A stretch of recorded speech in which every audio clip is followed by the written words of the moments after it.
Picture a luxurious yacht anchored off the Cornish coast, where wealth and secrets collide. A scream pierces the night, and Miss Sylvia Grey, a quiet secretary, is found stabbed on the deck.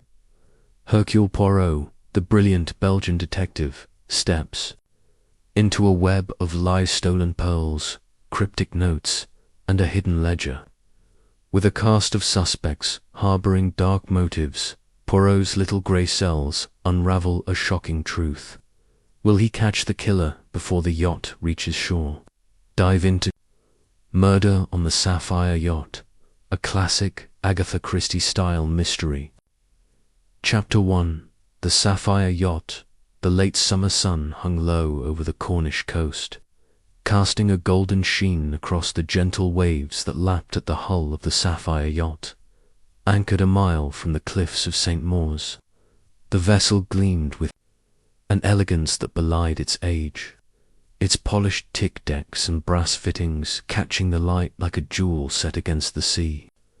It was a floating haven of luxury, a testament to the wealth and ambition of its owner, Sir Reginald Haverford, a man whose fortune in shipping had secured him a knighthood and a reputation for ruthless charm. Tonight, the yacht was to host a select gathering of guests, each invited for reasons that, to the casual observer, seemed as innocuous as a weekend of leisure. Yet beneath the polished veneer of civility, an undercurrent of unease stirred, like the faint ripples that betrayed a hidden current dot.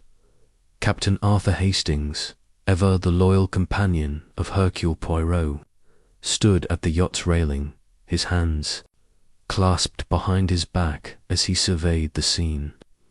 The air was warm, scented with salt and the faint perfume of the ladies' evening gowns as they mingled on the deck. Hastings, with his soldierly bearing and earnest demeanour, felt a pang of discomfort amidst such opulence. He was not a man for ostentation, and the Sapphire Yacht, with its crystal chandeliers and velvet-upholstered lounges, seemed to him a stage set for some unspoken drama. "It is a fine vessel, is it not, Hastings?" came a voice at his side, smooth and accented with the precise cadence of a Belgian upbringing. Hercule Poirot, diminutive and immaculate in his tailored dinner jacket, adjusted his pince-nez and gazed out at the horizon. His moustache, waxed to perfection, twitched slightly as he inhaled the sea air. "But I confess, mon ami, there is something about this gathering that unsettles the little grey cells. It is too perfect, too arranged." Hastings turned, his brow furrowed. "Arranged, Poirot. It's just a weekend party. Sir Reginald's known for these things lavish, exclusive, a chance to show off his wealth. I dare say it's all harmless enough." Poirot's green eyes glinted with a knowing amusement. "Harmless, you say? Nan, Hastings. Where there is wealth, there is envy. Where there is envy, there is motive. And where there is motive—" He trailed off, his gaze drifting to the guests assembling on the deck below. The party was small, deliberately so, with only 8 souls aboard a side. From the crew, Sir Reginald Haverford himself stood at the centre, a robust man of 50 with a booming laugh and a penchant for holding court.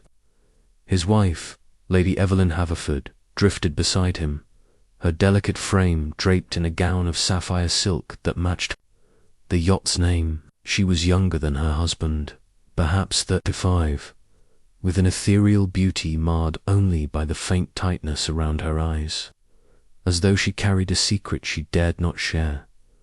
Nearby, Dr. Leonard Baxter, a Harley Street physician with a reputation for discretion, sipped a glass of champagne and watched the others with a clinical detachment. His wife, Clara Baxter, a vivacious woman with a sharp tongue and a taste for scandal, laughed too loudly at a jest from young Mr. Julian Trent, a stockbroker whose boyish charm masked a rumoured penchant for risky investments. Miss Beatrice Langley, a novelist of some repute, stood apart, her pen poised over a small notebook as she observed the scene with the intensity of a hawk. Then there was Mr. Victor Crane, a dour solicitor who seemed ill at ease in such company, his fingers fidgeting with the stem of his glass. Finally, Miss Sylvia Grey, Sir Reginald's private secretary, moved among the guests with quiet efficiency, her plain features and reserved demeanour rendering her almost invisible. The crew, under the command of Captain Mortimer, a weathered man with a scar across his cheek, kept to their duties with practised discretion. Hastings noted their efficiency, the way they moved like shadows, ensuring glasses were filled and plates cleared without intruding on the guests' conversations. Yet even they seemed to sense the tension, their glances lingering a fraction too long on their employer. "Dinner will be served at 8, Sir Reginald announced, his voice carrying over the soft strains of a string quartet playing in the saloon, a feast to rival the finest in London, I assure you. And tomorrow we shall sail along the coast, weather permitting, of course."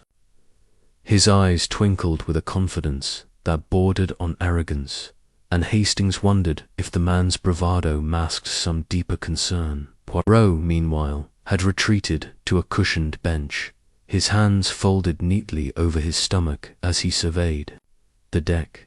"Tell me, Hastings," he murmured, "what do you make of our host? Sir Reginald is a man who commands attention, yet I sense he is not entirely at ease. Observe the way he glances at his wife, then at Miss Grey. There is a story there, I think." Hastings frowned, following Poirot's gaze. "You're imagining things, old chap. He's just playing the gracious host. And Lady Evelyn, well, she's probably tired from organising all this." Poirot's lips curved into a faint smile. "Tired, perhaps, but it is not fatigue that makes her fingers tremble when she lifts her glass. Nan, there is something more. And Miss Greymark, her Hastings, she is too quiet, too watchful. The secretary who sees all and says nothing is a dangerous creature." Before Hastings could respond, a bell chimed, signalling the call to dinner. The guests began to move toward the saloon, their voices a murmur of anticipation. Poirot rose, brushing an imaginary speck from his sleeve. "Come, mon ami, let us dine and observe. The table, it is a stage where secrets are revealed in the smallest gestures, a glance, a hesitation, a word unspoken." The dining saloon was a vision of opulence, its long mahogany table set with silver and crystal that gleamed under the chandeliers. Light, the guests took their places, Sir Reginald at the head, Lady Evelyn to his right, and the others arranged with careful symmetry. Hastings found himself seated beside Miss Langley, whose sharp eyes seemed to dissect him as thoroughly as she did her characters. Poirot, opposite, maintained his air of detached curiosity, his fork poised with the precision of a surgeon. Conversation flowed easily at first, talk of the season's fashions, the latest London gossip, and the prospects for the yacht's coastal voyage. Yet Hastings noticed the undercurrents Poirot had hinted at, Clara Baxter's barbed remarks about Lady Evelyn's youth, Julian Trent's overly familiar smiles at Miss Grey, and Victor Crane's curt responses, as though he resented being there at all. Sir Reginald, for his part, dominated the table with tales of his business triumphs, but his laughter rang hollow, and more than once he cast a wary glance toward the saloon's door, as the main course roast pheasant with a Madeira sauce was served. Miss Langley leaned toward Hastings, her voice low. "Captain Hastings, you're a friend of that detective fellow, aren't you? Monsieur Poirot, I've heard he's frightfully clever. Do you think he'd mind if I put him in one of my novels?" Hastings chuckled, warming to her directness. "Oh, I dare say he'd be flattered, Miss Langley. Though he's rather particular about how he's portrayed. Likes to be seen as, well, unique." She raised an eyebrow, her pen tapping her notebook, which lay discreetly beside her plate. "I'll keep that in mind. Though, I must say, this party has the makings of a fine mystery. Too many secrets for one yacht, don't you think?" Before Hastings could reply, a sharp cry cut through the room.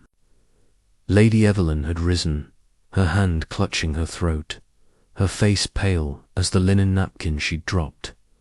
"Reginald," she gasped, her voice trembling. I heard something. A scream from the deck.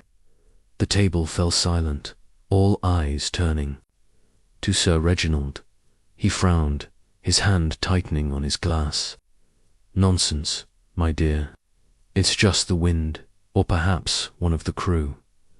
Mortimer runs a tight ship." But Lady Evelyn shook her head, her eyes wide with fear. "No, it was a scream. I'm certain of it." Poirot set down his fork, his expression unreadable. "Perhaps, Sir Reginald, it would be prudent to investigate. The peace of mind, it is a valuable thing, Nan." Sir Reginald hesitated, then nodded. Curtly, "Very well. Mortimer," he signalled to the captain, who stood near the door. "Check the deck. Make sure everything's in order." The captain saluted and disappeared, his footsteps echoing in the sudden hush. The guests exchanged uneasy glances, the earlier gaiety replaced by a palpable tension. Hastings felt a prickle of unease, his soldier's instincts stirring. Poirot, however, remained serene, his eyes flicking from face to face as though cataloguing every reaction. Minutes passed, each one stretching into eternity. Then, from the deck above, came a shout, sharp, urgent, unmistakable. Captain Mortimer burst into the saloon, his face ashen, his scar stark against his pallor. "Sir Reginald," he said, his voice hoarse, "you'd better come. It's Miss Grey. She's dead." A collective gasp rose from the table. Lady Evelyn swayed, clutching her husband's arm. Clara Baxter let out a stifled scream, while Julian Trent's glass slipped from his hand, shattering on the floor. Only Poirot remained still, his eyes narrowing as he murmured, "And so, it begins." Chapter 2. The crime. The saloon of the Sapphire Yacht seemed to contract in the wake of Captain Mortimer's announcement. The air thick with shock and the acrid tints of spilled wine from Julian Trent's shattered glass. The chandelier's light, so warm and inviting moments before, now cast harsh shadows across the faces of the guests, each frozen in a tableau of disbelief. Miss Sylvia Grey, the unobtrusive secretary who had flitted among them with such quiet efficiency, was dead. The word hung like a storm cloud, ominous and unreal. Sir Reginald Haverford was the first to move, his chair scraping against the polished floor as he stood, his face a mask of authority strained by unease.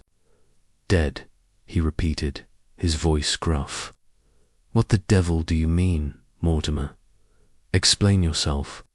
Captain Mortimer, still pale, stood rigid at the saloon's entrance. "She's on the upper deck, sir, near the starboard railing. I found her just now. She's been stabbed, sir.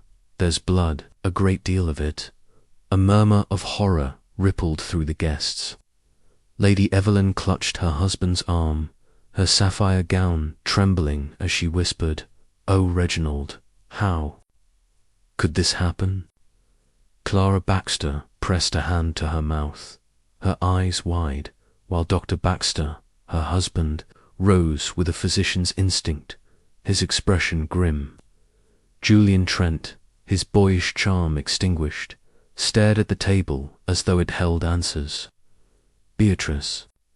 Langley's pen, which had been poised over her notebook, now hovered motionless, her sharp gaze darting from face to face. Victor Crane, the solicitor, remained seated, his fingers still fidgeting, though now with a nervous intensity that suggested more than discomfort. Hercule Poirot, seated opposite Hastings, set his napkin down with deliberate care, his movements as precise as a clockmaker's. "Monsieur Mortimer," he said, his voice calm yet commanding, "you will please describe exactly what you saw. The details, they are of the utmost importance." Mortimer hesitated, his scarred cheek twitching. "I went to check the deck, as Sir Reginald ordered. It was dark, save for the deck lights. I found her lying near the railing, a knife in her chest, a small one, like a letter opener. She was already gone." Gone? Poirot's green eyes narrowed. "You are certain she was dead when you found her?" Mortimer nodded. "No pulse, no breathing. I've seen death before, sir. There's no mistaking it." Poirot inclined his head, his moustache twitching. "Slightly. And the time, monsieur?" "When did you find her?" Mortimer glanced at his watch. "Just past 8:15, sir. Dinner had only just started when Lady Evelyn heard the scream." Hastings, his heart pounding, leaned toward Poirot. "Good Lord, Poirot, this is grim. A murder, right here on the yacht. We must do something." Poirot raised a hand, silencing his friend with a gentle gesture. "Patience, mon ami. To act without thought is to chase shadows. We must first understand the stage upon which this tragedy has been played." Sir Reginald, his face flushed, barked. Mortimer secured the deck. "No one goes near the body until we sort this out. And summon the crew. Every man must account for his whereabouts." He turned to the guests, his tone authoritative. "We'll stay here until we know more. No one leaves the saloon." Clara Baxter's voice, sharp and trembling, cut through the tension. "Stay here, with a murderer among us. That's madness, Reginald. We should radio for the police at once." Dr. Baxter placed a hand on his wife's shoulder, his voice steady but strained. "Clara, please. Panicking won't help. Sir Reginald is right. We need order, order." Beatrice Langley's voice was cool, almost amused, as she closed her notebook with a snap. "A woman has been stabbed, and we're to sit here sipping champagne. This is a story I couldn't invent." Poirot's gaze flickered to her, a spark of interest in his eyes. "Mademoiselle Langley, you observe much. I think perhaps you have seen something tonight that others have missed." The novelist's lips curved into a faint smile. "I see everything, Monsieur Poirot, but I'm not in the habit of giving away my plot twists." Poirot nodded, undeterred, and rose from his seat. "With your permission, Sir Reginald, I should like to see the body, the scene of a crime. It speaks when one knows how to listen." Sir Reginald hesitated, his eyes narrowing. "You're a detective, aren't you?" "I've heard of you, Hercule Poirot, the Belgian fellow who solves impossible cases." "Very well, go, but don't touch anything. Mortimer, take him." Hastings followed Poirot and Mortimer out of the saloon, the weight of the guest's stares heavy on his back. The night air was cool as they ascended to the upper deck, the stars obscured by a gathering bank of clouds. The deck was eerily silent, save for the gentle creak of the yacht and the distant lapping of waves. A single lantern cast a pool of light near the starboard railing, where Miss Sylvia Grey lay crumpled, her plain grey dress stained with a dark, spreading pool of blood. Poirot knelt beside her, his movements precise, his eyes scanning every detail. The knife, as Mortimer had described, was a small, ornate letter opener, its silver handle gleaming in the lantern's glow. It protruded from her chest, just below her collarbone. Her face, pale and serene, bore no sign of struggle, her eyes, half open, staring blankly at the sky. Mon Dieu, Poirot murmured, his voice soft with reverence. She was taken swiftly, I think. The wound is precise, too precise, perhaps, for a moment of passion. Hastings, standing a few paces back, felt a chill that had little to do with the night air. You mean it was planned, Poirot? A cold-blooded murder? Poirot did not answer immediately. He leaned closer, examining the deck around the body. His fingers hovered over a small object glinting near Miss Grey's hand, a single pearl earring, its luster marred by a speck of blood. He did not touch it, but noted its position with care. Curious, he said, almost to himself. A woman. Like Miss Grey, so discreet, so unadorned.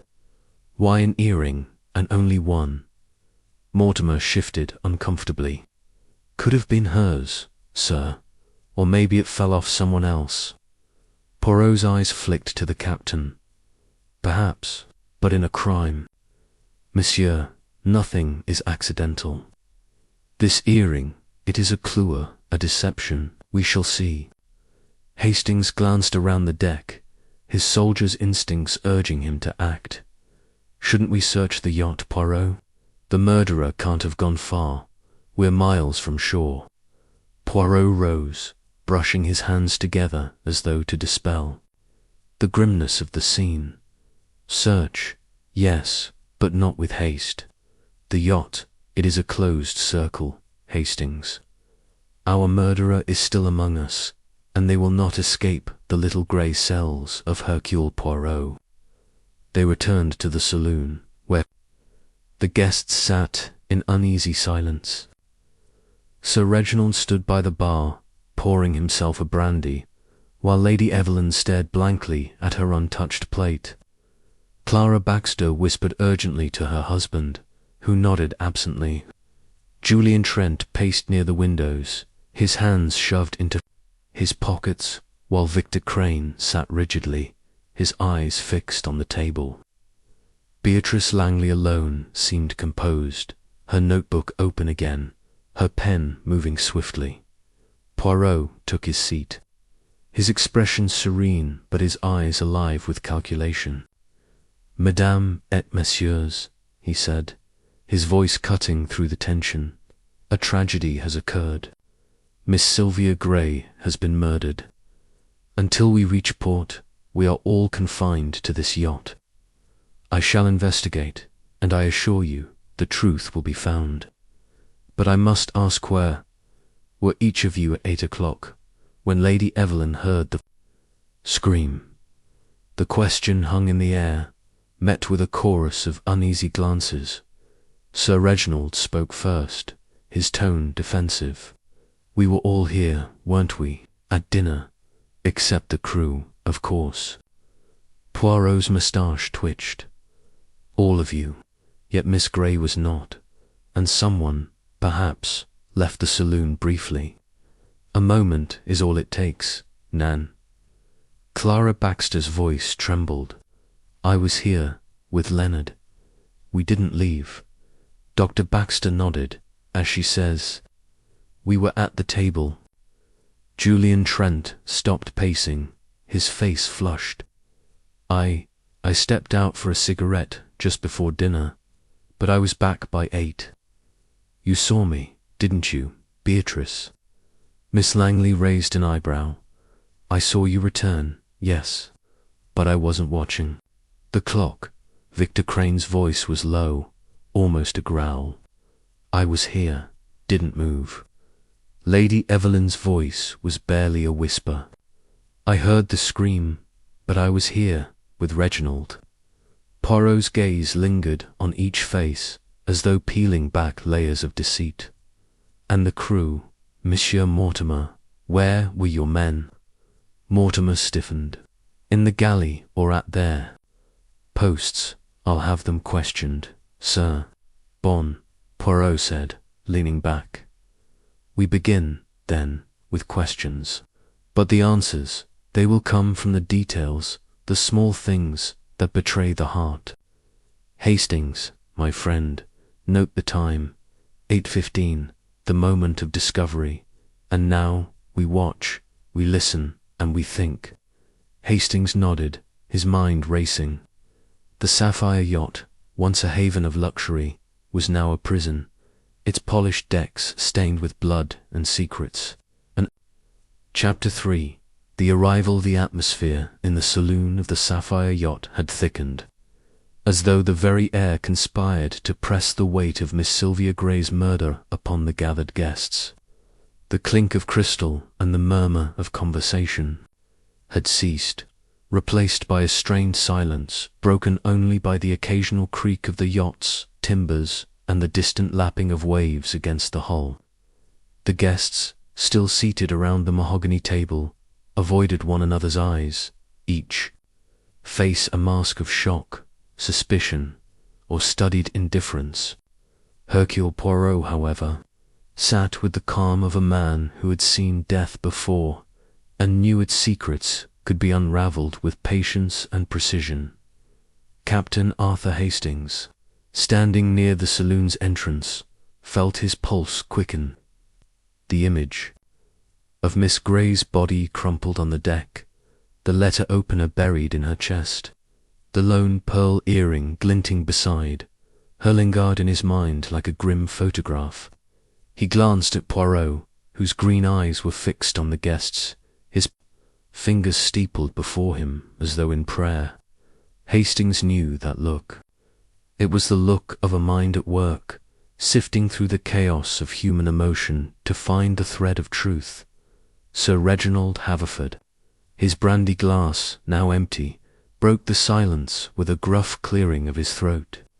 "This is intolerable," he said, his voice carrying the weight of a man accustomed to command. "We can't just sit here like rats in a trap. Poirot, you're a detective, do something." Poirot's moustache twitched, a faint smile playing at the corners of his lips. "Mais oui, Sir Reginald, I am already doing something. I am observing the crime. It is fresh, and the murderer is among us. To act rashly is to risk the truth slipping through our fingers like sand." Lady Evelyn, her delicate hands twisting the sapphire silk of her gown, looked at Poirot with pleading eyes. "But what can you do, Monsieur Poirot? We're miles from shore, and Sylvia, poor Sylvia." Her voice broke, and she pressed a handkerchief to her lips. Poirot inclined, his head, his tone gentle but firm.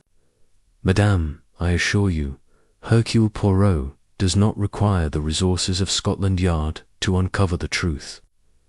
The sapphire yacht is a small world, and in a small world, secrets cannot hide for long. But I must ask for your cooperation, all of you, the truth. It is built from details, and I will have them." Captain Mortimer, who had remained near the door, shifted uncomfortably.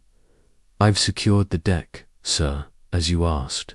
The body's untouched, and the crew's been ordered to stay at their posts until you say otherwise." Poirot said, rising from his seat with a grace that belied the gravity of the moment. "Then let us begin. I shall examine the scene once more, and then I shall speak with each of you. Hastings, you will accompany me. Your eyes, they are honest, and they see what I may miss." Hastings nodded, though he felt a twinge of unease at the thought of returning to the deck. "Right, Poirot, lead on." As they left the saloon, Hastings caught a glimpse of Beatrice Langley's pen moving swiftly across her notebook, her eyes gleaming with a curiosity that bordered on relish. Clara Baxter whispered something to her husband, who shook his head curtly. Julian Trent resumed pacing, his hands still buried in his pockets. while Victor Crane's gaze followed Poirot with a mixture of suspicion and resentment. Sir Reginald poured himself another brandy, his movements deliberate, as though anchoring himself against the storm of events. The upper deck was bathed in the cold light of the lanterns, the sea beyond a dark, restless expanse. Miss Grey's body lay as they had left it, the letter opener's silver handle catching the light like a cruel mockery of the yacht's opulence. Poirot knelt beside her once more, his gloved hands hovering over the scene without touching. He studied the position of her arms, the angle of the knife, the precise placement of the pearl earring. "Curious, Hastings," he murmured. "The knife, it is not a weapon of opportunity, despite its appearance. A letter opener, yes, but one. Of fine craftsmanship, not the sort one carries casually. And the wound, see how clean it is, how direct. This was no frenzied attack." Hastings frowned, peering over Poirot's shoulder. "You mean it was premeditated? Someone planned this?" Poirot's eyes gleamed. "Precise. And the ear—" "It is not hers. Miss Grey wore no jewelry, not even a ring. This pearl, it belongs to another, or it was placed here to mislead." Hastings glanced around the deck, his mind racing. "But who could have done it, Poirot? We were all at dinner. Except," he hesitated, recalling the alibis given in the saloon, "except Julian Trent, who said he stepped out for a cigarette. And the crew, of course." Poirot rose, brushing his gloves together. "The crew, yes. We must speak with them. But first, let us consider the time. Lady Evelyn heard a scream at 8 o'clock, yes. And Mortimer found the body at 8:15. A narrow window, Hastings, but enough for a determined hand." They returned to the saloon, where Poirot announced his intention to interview the crew first. Captain Mortimer led them to the galley, where 3 crew members awaited. Jenkins, a wiry young steward with a nervous tic. O'Malley, a burly engineer with a thick Irish accent. And Peters, a deckhand with a quiet demeanour and calloused hands. Each man stood stiffly, their eyes flickering between Poirot and their captain, Messieurs. Poirot began, his voice smooth but authoritative. "A woman has been murdered.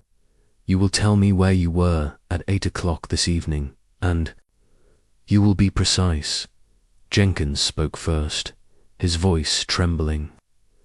"I was in the galley, sir, preparing the desert trays. Didn't leave till after the scream." O'Malley nodded.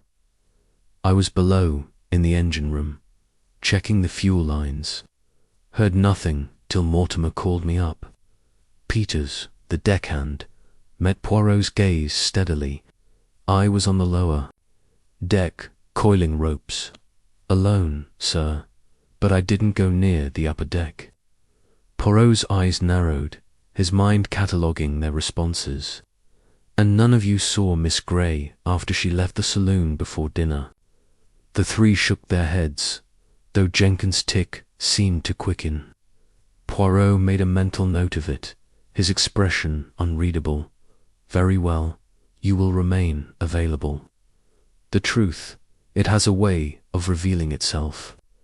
Back in the saloon, Poirot turned his attention to the guests. "Mesdames et messieurs, I shall now speak with each of you privately. We will use the library, I think a quiet place for the little grey cells to work. Hastings, you will take notes." The library, a small but elegant room lined with leather-bound books and a single porthole, became Poirot's stage.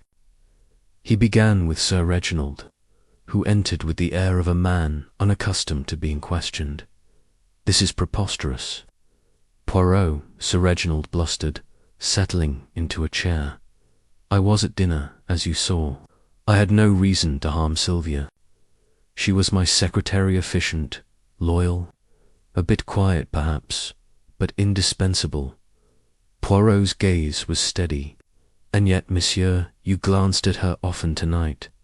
Was there something between you? A disagreement, perhaps? Sir Reginald's face reddened. Nothing of the sort. She handled my correspondence, my accounts. If I looked at her, it was to ensure everything was in order. Poirot nodded, his expression neutral. And at 8 o'clock, you were at the table? Yes, with Evelyn and the others. Ask anyone. Lady Evelyn was next, her delicate frame trembling as she sat. I don't know what happened, Monsieur Poirot, she said, her voice barely above a whisper. Sylvia was so unassuming. I can't imagine why anyone would do this. You heard a scream, madame, Poirot said gently. Can you describe it? She hesitated, her eyes darting to the porthole. It was sharp, like a cry of pain. I thought it came from the deck, but I couldn't be sure. Poirot noted the tremor in her voice, the way her fingers clutched her handkerchief. And your relationship with Miss Grey. You were close. Lady Evelyn's lips parted, then closed. She was Reginald's secretary. I barely knew her. Interviews continued, each guest offering a variation of the same story. They were at dinner. They saw nothing. They heard nothing. They heard nothing except for Lady Evelyn's scream. Julian Trent admitted to stepping out for a cigarette, but insisted he was. Back by 8, Beatrice Langley claimed to have been watching the guests, noting their interactions for her novel, but saw no one leave after Trent's return. Victor Crane was curt, repeating that he had not moved from his seat. Clara and Dr. Baxter corroborated each other's alibis, though Clara's nervous chatter suggested she was holding something back as the interviews concluded. Poirot leaned back in his chair, his eyes half closed. Hastings, he murmured, there is a pattern here, but it is not yet clear. The alibis, they are too perfect, too synchronized, and yet the scream, the earring, the knife, they tell a story. We must listen closely. Hastings, his notebook filled with scribbled details, felt a surge of frustration. But Poirot were no closer to knowing who did it. Everyone claims they were at the table. Poirot's smile was enigmatic. Not everyone, mon ami, there is one who was not tanned, one who knows more than they say. Tomorrow we shall dig deeper. For now, let the murderer believe they are safe. It is when they feel safe that they make mistakes.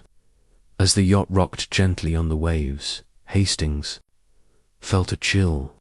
The sapphire yacht was a gilded cage, and somewhere within it, a killer waited. Chapter 4. The questions begin. The morning sun broke over the Cornish coast, its rays piercing the thin mist that clung to the sapphire yacht like a shroud. The vessel anchored a mile from the cliffs of St. Maur's, rocked gently, its polished decks now a stage for suspicion rather than splendor.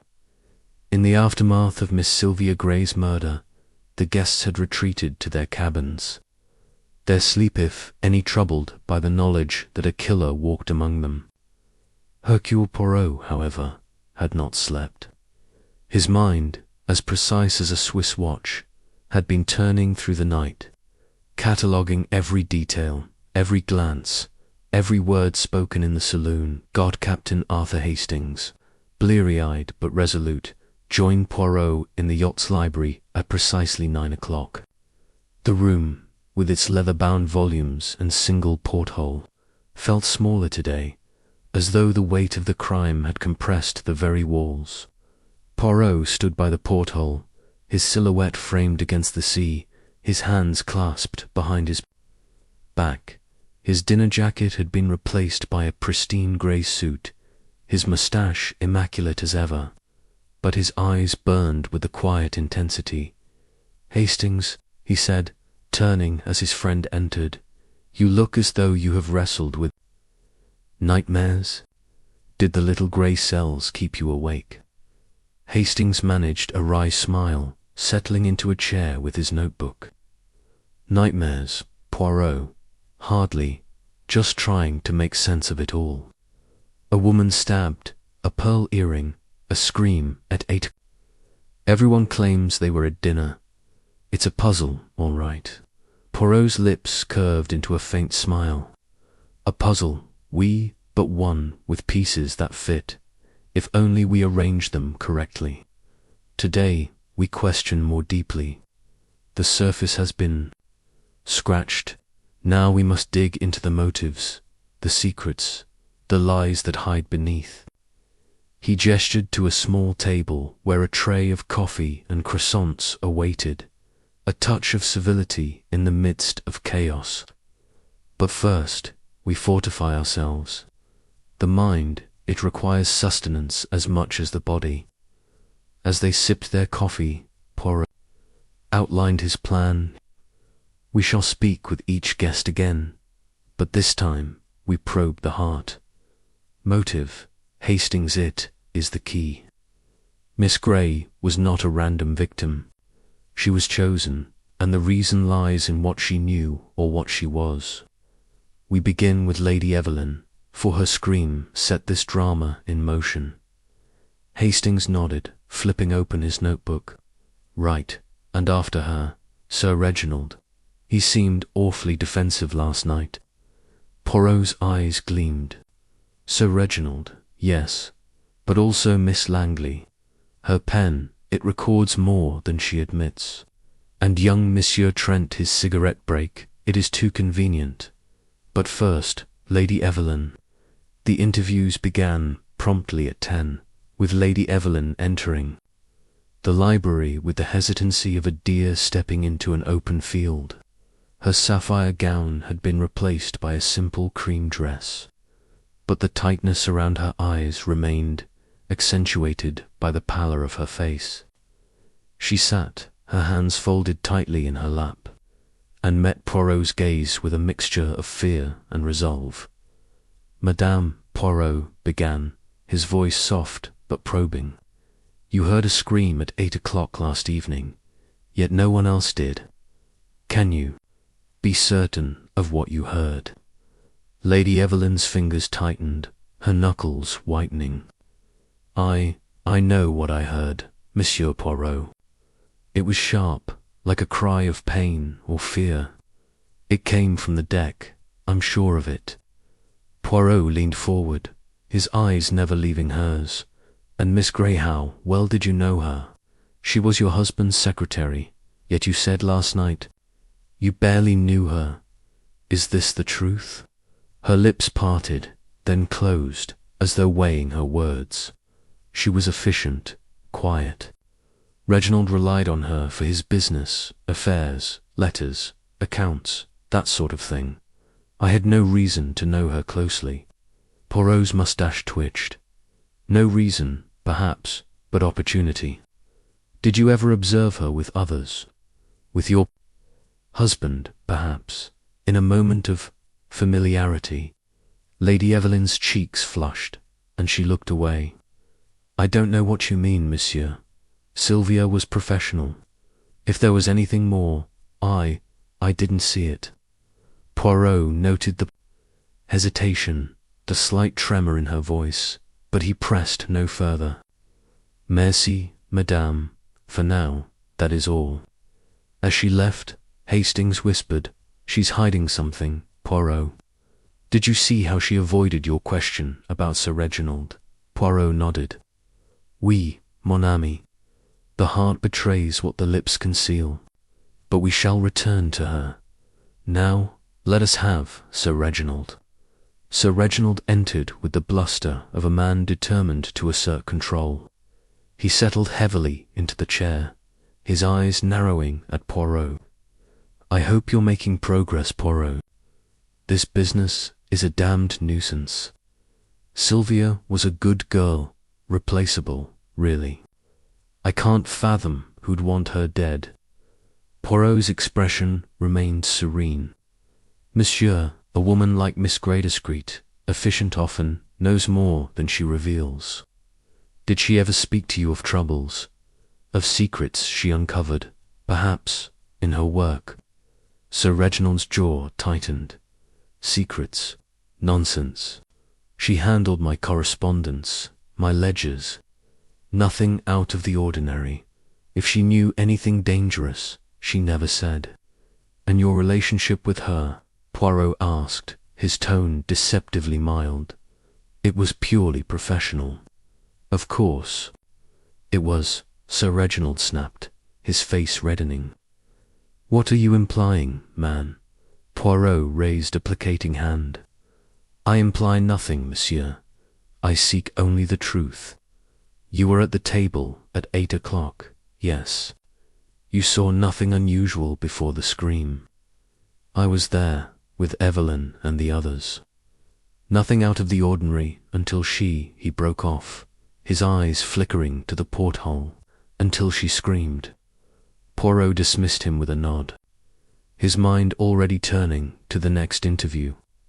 Beatrice Langley entered with a writer's poise, her notebook tucked under her arm, her eyes sharp with curiosity.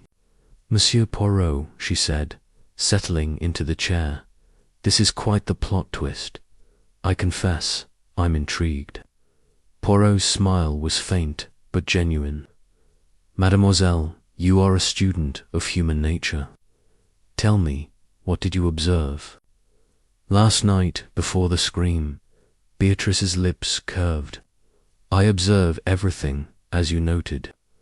Clara Baxter was flirting shamelessly with Julian Trent, though her husband pretended not to notice.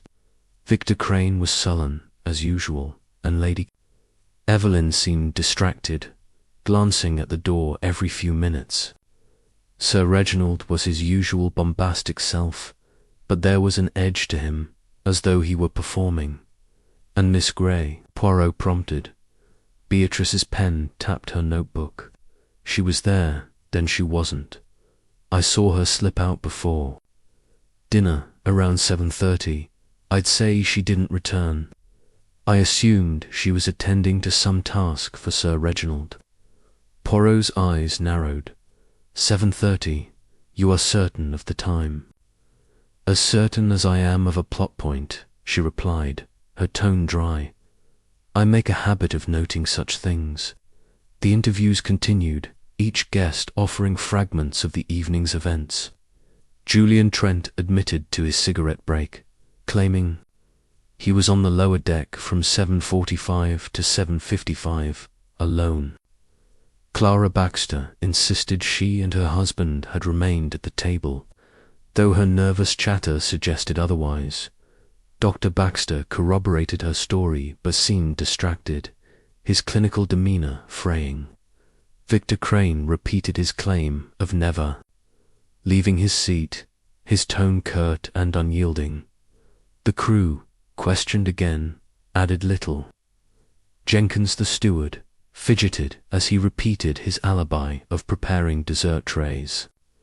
O'Malley, the engineer, maintained he was in the engine room, while Peters, the deckhand, insisted he was coiling ropes on the lower deck. Poirot listened to each, his expression unreadable, but Hastings sensed the wheels turning in his friend's mind. As the last interview concluded, Poirot leaned back, his fingers steepled. Hastings, what do we have? A scream at 8, a body found at 8:15, a letter opener, a pearl earring, and alibis that align too neatly. Yet there is one detail that troubles me. Hastings leaned forward, eager. What's that? Poirot, the earring, Poirot said softly. It is not Miss Grey's, and yet it was placed beside her. Why? To point to another? To distract? Or is it a mistake, a slip of the murderer's hand? Hastings frowned. But whose earring could it be? Lady Evelyn, Clara Baxter. Poirot's eyes gleamed. That, mon ami, we shall discover. For now, we return to the deck. There is more to see, I think. They ascended to the upper deck, where Miss Grey's body had been covered with a tarpaulin at Poirot's instruction. He knelt once more, examining the area around the body. His gloved hand paused over a faint smudge on the railing, barely visible in the daylight. "Regard as Hastings. A mark grease, perhaps, or oil. Not from a lady's hand, I think." Hastings peered at it, his brow furrowing. "One of the crew, maybe. O'Malley was in the engine room." "Perhaps," Poirot said, rising. "But we must not assume. The Sapphire Yacht is a small world, but its secrets are many. We shall uncover them, one by one." As they returned to the saloon, Hastings felt the weight of the mystery pressing upon him. The guests, the crew, the yacht itself all seemed to guard their truths jealously, but with Poirot's little grey cells at work, he knew the killer's mask would soon slip. Chapter 5. The red herrings. The Sapphire Yacht lay still under the midday sun, its polished decks reflecting the light with a deceptive calm that belied the storm of suspicion brewing among its passengers. The murder of Miss Sylvia Grey had cast a pall over the vessel, transforming its luxurious confines into a gilded cage where every glance was laden with doubt. Hercule Poirot, undeterred by the mounting tension, moved with the precision of a conductor, orchestrating his investigation with an eye for the subtlest discord in the human symphony before him. Captain Arthur Hastings, seated in the library, with his notebook open, felt the weight of the case pressing upon him. The alibis, the pearl earring, the letter opener, the faint smudge on the railing all swirled in his mind, a jumble of clues that refused to cohere. Poirot, however, seemed unperturbed, his green eyes bright with the clarity of a man who saw patterns where others saw chaos. "Hastings," Poirot said, pacing the small room with measured steps, "we are at a delicate stage. The murderer, they believe they have covered their tracks, but in their haste they have left footprints in the sand. Today we shall stir the waters and see what rises to the surface." Hastings looked up, his pen poised. "You mean to set a trap, Poirot? Flush out the killer?" Poirot's moustache twitched with a faint smile. "Not a trap, mon ami, but a provocation. The guilty, they are like fish lured by the bait of their own guilt. We shall present a theory, a false scent, and observe who follows it." Before Hastings could press for details, a knock at the library door announced the arrival of Captain Mortimer. The weathered captain, his scar stark in the daylight, stood stiffly, his eyes wary. "You wanted to see me again, Mr. Poirot?" "Oui, Monsieur Mortimer," Poirot said, gesturing to a chair. "I wish to clarify certain details. The crew, they are your responsibility, yes. Tell me, did any of them have reason to dislike Miss Grey?" Mortimer's jaw tightened. "My men are professionals, sir. They don't mix with the guests, and Miss Grey kept to herself. If there was bad blood, I didn't know of it." Poirot's gaze was piercing. "And yet, a smudge of grease was found on the railing near the body, a smudge that suggests a hand. Accustomed to machinery. Your engineer, O'Malley, was in the engine room at 8 o'clock, was he not?" Mortimer hesitated, his eyes flickering. "He said he was. I've no reason to doubt him." "Bon," Poirot said, dismissing him with a nod. "But I shall speak with him myself. Send him in, if you please." As Mortimer left, Hastings whispered, "You're not seriously suspecting O'Malley, are you? That smudge could be from anything, crewman's routine work." Perhaps Poirot's smile was enigmatic. "The smudge, it is a detail, Hastings. Whether it points to O'Malley or another, it is too soon to say. But we shall use it to unsettle." O'Malley, the burly engineer, entered with a scowl, his hands shoved into the pockets of his work-stained jacket. "What's this about?" "Then," he asked, his Irish accent thick with defiance, "I told you I was in the engine room when it happened." Poirot leaned forward, his voice smooth but relentless. "Monsieur O'Malley, a smudge of grease was found near the body, a smudge that matches the oil used in the yacht's engines. You were in the engine room, yes, but can anyone confirm this?" O'Malley's face reddened. "I was alone, like I said. You'd think I'd stab a woman I barely knew. That's madness." "Perhaps," Poirot said, his tone deceptively mild. "But the grease, it is a fact, and facts, they do not lie. You will remain available, monsieur." As O'Malley stormed out, Hastings frowned. "You're pushing him hard, Poirot. Do you really think he's our man?" Poirot shook his head. "Nan, Hastings. O'Malley is a red herringa convenient suspect to draw the true killer's attention. The murderer, they will see us focus on the crew and believe their own trail is hidden. But we shall watch the guests closely." The day progressed with Poirot conducting further interviews, this time allowing whispers of suspicion to spread. He spoke with Jenkins, the nervous steward, whose tic grew more pronounced under questioning. Jenkins insisted he was in the galley, but his eyes darted to the door as though expecting rescue. Peters, the deckhand, remained calm, repeating his alibi of coiling ropes on the lower deck. Though Poirot noted the calluses on his hands strong enough to wield a knife with precision. In the saloon, where the guests had gathered for lunch, the atmosphere was strained. Clara Baxter's laughter was forced, her eyes flitting to her husband, who ate in silence. Julian Trent, his boyish charm subdued, picked at his food, while Victor Crane's dure expression seemed etched in stone.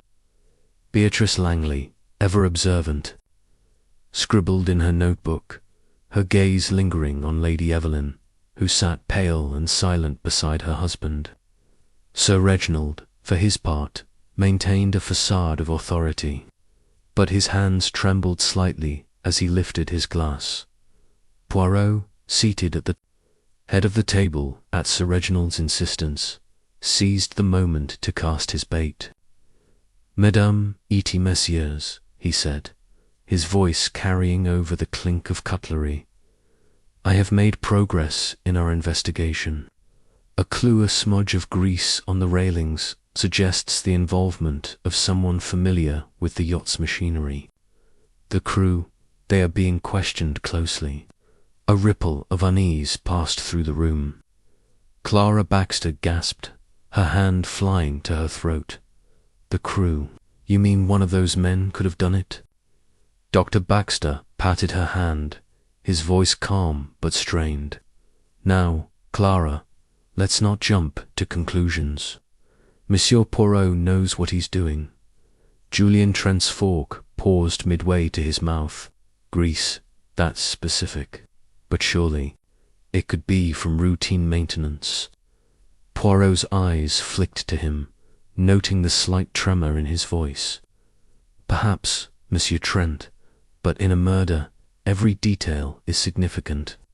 Would you not agree, Mademoiselle Langley?"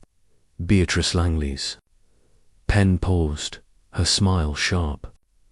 "Oh, absolutely. Details are the lifeblood of a story. Though I must say, a smudge of grease seems rather ordinary for such a dramatic crime." Sir Reginald cleared his throat, his tone authoritative. "Enough speculation, Poirot. If you suspect the crew, what's next?" "We can't have a murderer running loose." Poirot inclined his head. "Patience, Sir Reginald. The truth, it reveals itself in time. For now, I ask that you all remain vigilant. The killer, they are clever, but not cleverer than Hercule Poirot." As lunch concluded, Hastings followed Poirot back to the library, his mind buzzing. "You're stirring things up, Poirot. That talk of the grease, everyone's on edge now." "Precisement," Poirot said, settling into a chair. "The guilty, they will grow nervous, Hastings. They will wonder if we are closer than we appear, and in their nervousness they will make a mistake." The afternoon brought a new development. Captain Mortimer, his face grim, approached Poirot with a small, sealed envelope. "Found this in Miss Grey's cabin, sir," he said, handing it over. It was tucked inside her writing desk. Poirot opened the envelope with care, revealing a single sheet of paper. The note, written in Miss Grey's neat hand, read, "I know what you've done. Meet me on the upper deck at 7:45. We must talk." Hastings' eyes widened. Good Lord, Poirot. She knew something worth killing for. Poirot's expression was grave. "Oui, mon ami. This note, it is the key. Miss Grey was not a random victim. She was a threat. But to whom was this note addressed? And why was it not delivered?" He folded the note carefully, tucking it into his pocket.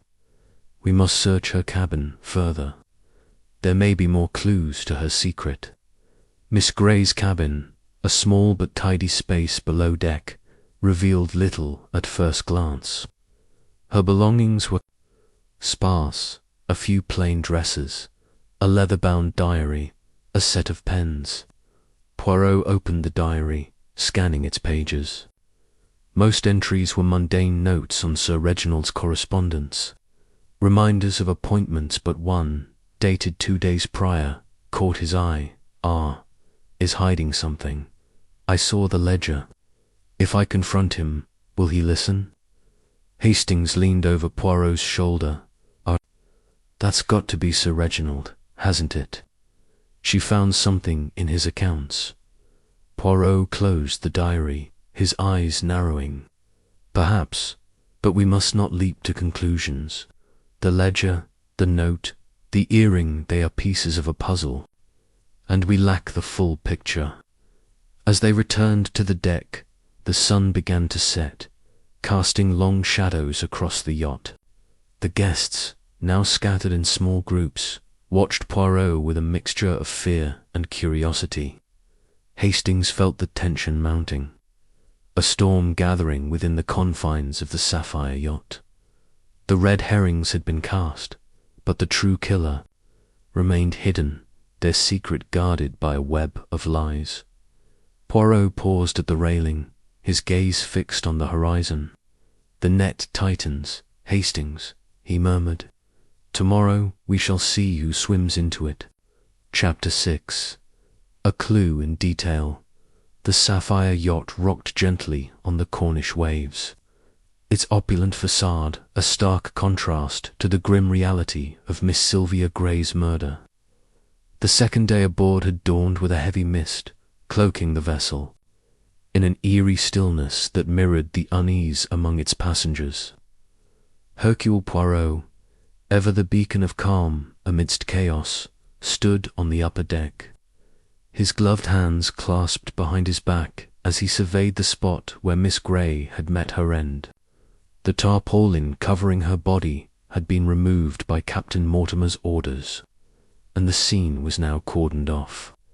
But the bloodstain on the deck and the memory of the letter opener remained vivid in the minds of all who had seen it. Captain Arthur Hastings, trailing behind Poirot, felt a knot of frustration in his chest.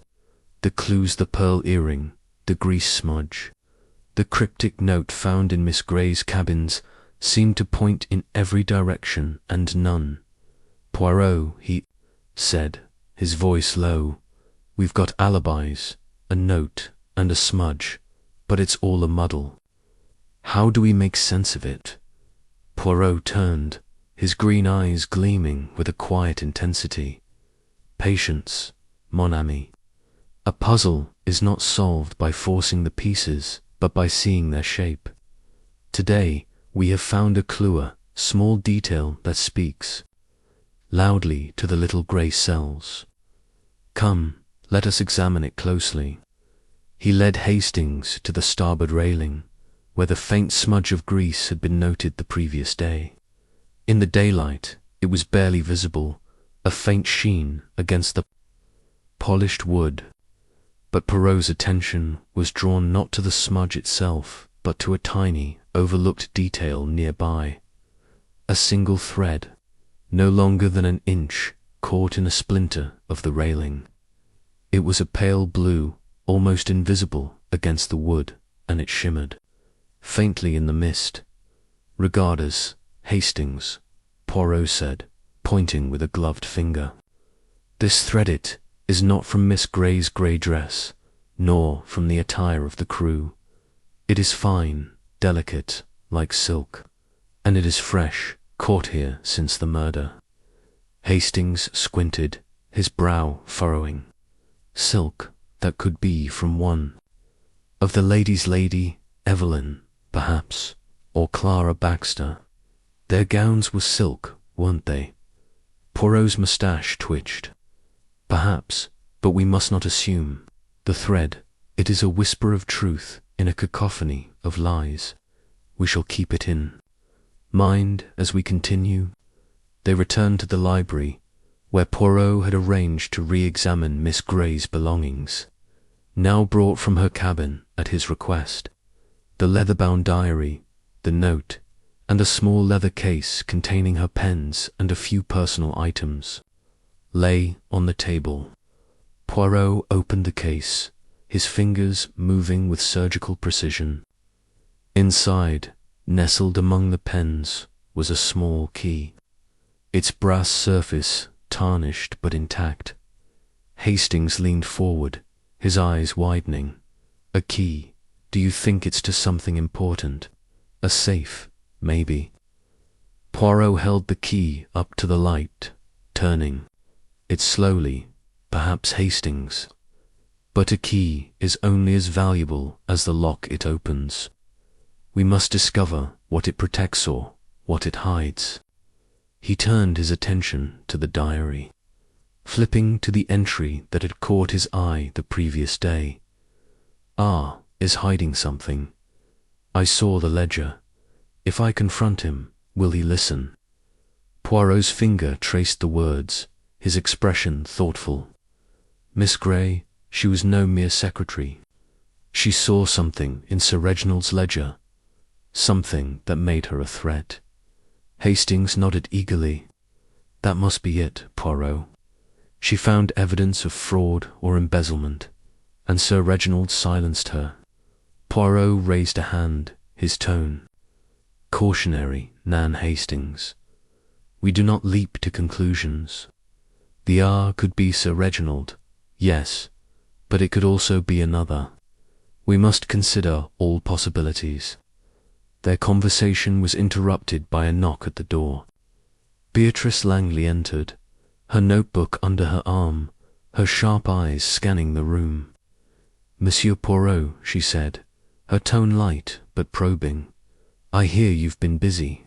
Found anything interesting?" Poirot's smile was polite but guarded. "Mademoiselle Langley, your curiosity is as keen as your pen. Tell me, did you notice anything unusual about Miss Grey's behavior before she left the saloon on the evening of her death?" Beatrice settled into a chair, her expression thoughtful. She was quiet, as always, but there was a tension about her. She kept glancing at Sir Reginald, and once, when she thought no one was looking, she slipped a piece of paper into her pocket. I assumed it was a note for her work, but now she trailed off, her eyes narrowing. "You think it was that note you found?" Poirot's gaze sharpened. "You saw this, mademoiselle. At what time?" "Just before she left, around 7:30, Beatrice replied. "I make a habit of watching people, it's my trade, after all." Poirot nodded, filing the information away. "And your own movements, mademoiselle?" "You were at the table at 8 o'clock. Yes, of course," she said, her smile unwavering. I never left. Too many interesting characters to observe. As Beatrice left, Hastings whispered, "She's sharp, Poirot. Do you think she's telling the truth?" "She tells the truth as she sees it," Poirot replied. "But the truth, it is like a prism, it changes with the angle of the light. We shall see." The next to be questioned was Clara Baxter, whose nervous energy filled the room as she entered, her hands fluttering like trapped birds. "Monsieur Poirot, this is all so dreadful," she said, her voice high and trembling. "I can't stop thinking about poor Sylvia. Who could do such a thing?"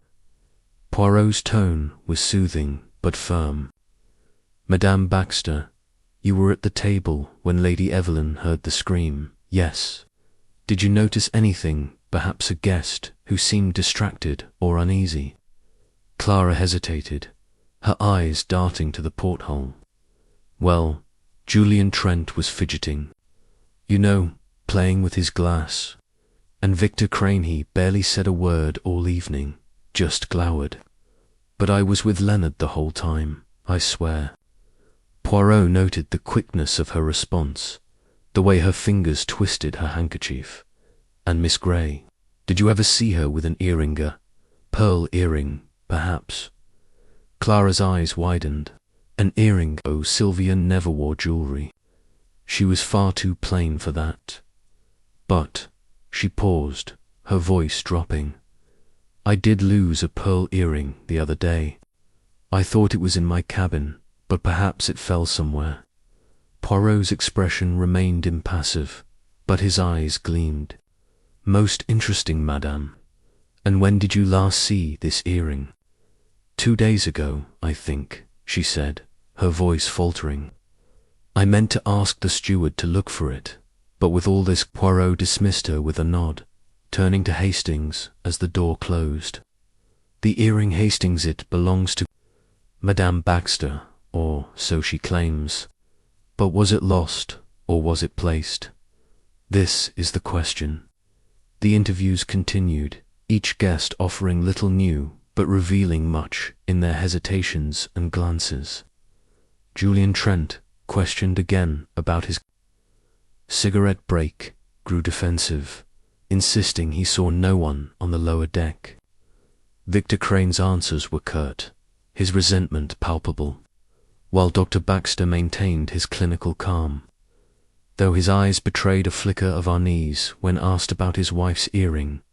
As the day waned, Poirot returned to the upper deck, where he stood by the railing, his gaze fixed on the spot where the thread had been found. Hastings joined him, the mist now lifting to reveal the distant cliffs of St. Maure's. "Poirot," he said, "that thread and the key, they're important, aren't they? But how do they fit with the note and the earring?" Poirot's voice was soft, almost a murmur. "They are threads in a tapestry, Hastings. The note tells us Miss Grey knew a secret. The key suggests she guarded something valuable. The earring points to another, perhaps Madame Baxter, perhaps not. And the thread..." He paused, his eyes narrowing. "The thread is a contradiction. It is too delicate for the crew, yet it was found where a murderer stood. We must find the dress or gown it came from." Hastings frowned, his mind racing. "But how? We can't search everyone's cabins, not without causing a scene." Poirot's smile was enigmatic. "We shall not search, Hastings. We shall observe. Tonight, at dinner, I shall watch closely. The guilty, they will betray themselves in the smallest gesture, a glance, a hesitation, a thread caught in the wrong place." As the sun dipped below the horizon, casting the yacht in a golden glow, Hastings felt a surge of anticipation. The clues were mounting, the net tightening. Poirot's little grey cells were at work, and the truth, though still hidden, was drawing closer with every detail uncovered. Chapter 7. More lies surfaced. The sapphire yacht lay cloaked in the twilight of the Cornish coast. Its elegant silhouette a stark contrast to the undercurrents of deceit that swirled among its passengers. The murder of Miss Sylvia Grey had transformed the vessel into a crucible of suspicion, where every word and glance was scrutinized for hidden meaning. Hercule Poirot, with his unerring instinct for truth, stood at the heart of the investigation, his mind weaving together the threads of clues: the pearl earring, the grease smudge, the blue silk thread, the cryptic note, and the small brass key into a pattern that was beginning to take shape. Captain Arthur Hastings, seated in the yacht's library, felt the weight of the case pressing upon him. The interviews, the alibis, the subtle contradictions, they were a labyrinth, and only Poirot seemed to navigate it with ease. As the dinner hour approached, Hastings sensed a shift in the air, a mounting tension that promised revelations. Poirot, immaculate in his evening attire, stood by the porthole, his green eyes reflecting the fading light. "Hastings," Poirot said, his voice low but resonant, "tonight we shall see the masks slip. The guilty, they grow restless when the net tightens. We have planted seeds of doubt with our talk of grease and earrings. Now we shall water them with questions and watch what grows." Hastings nodded, his notebook open on the table. "You're sure the killer will slip up, Poirot? They've been careful, so far too careful, if you ask me." Poirot's moustache twitched with a faint smile. "Careful, oui, but not perfect. The human heart, it betrays itself in the smallest ways. A word, a gesture, a lie that contradicts another. Tonight, we probe deeper." The dinner saloon was a study in forced civility. The guests arranged around the mahogany table with a veneer of politeness that cracked under the strain of suspicion. Sir Reginald Haverford, at the head, maintained his authoritative air, though. His eyes darted to the door as though expecting an interruption. Lady Evelyn, pale and fragile in a cream gown, picked at her food, her fingers trembling. Clara Baxter's laughter was brittle, her gaze flitting between her husband and Julian Trent, who sat with a forced nonchalance, his boyish charm dimmed. Victor Crane, dour as ever, ate in silence, his hands clenched around his cutlery. Beatrice Langley, her notebook discreetly tucked beside her plate, observed the scene with a novelist's intensity, her pen poised like a weapon. Poirot, seated opposite Hastings, took command of the conversation with the ease of a maestro. "Mesdames et messieurs," he began, his voice cutting through the clink of crystal, "the investigation progresses.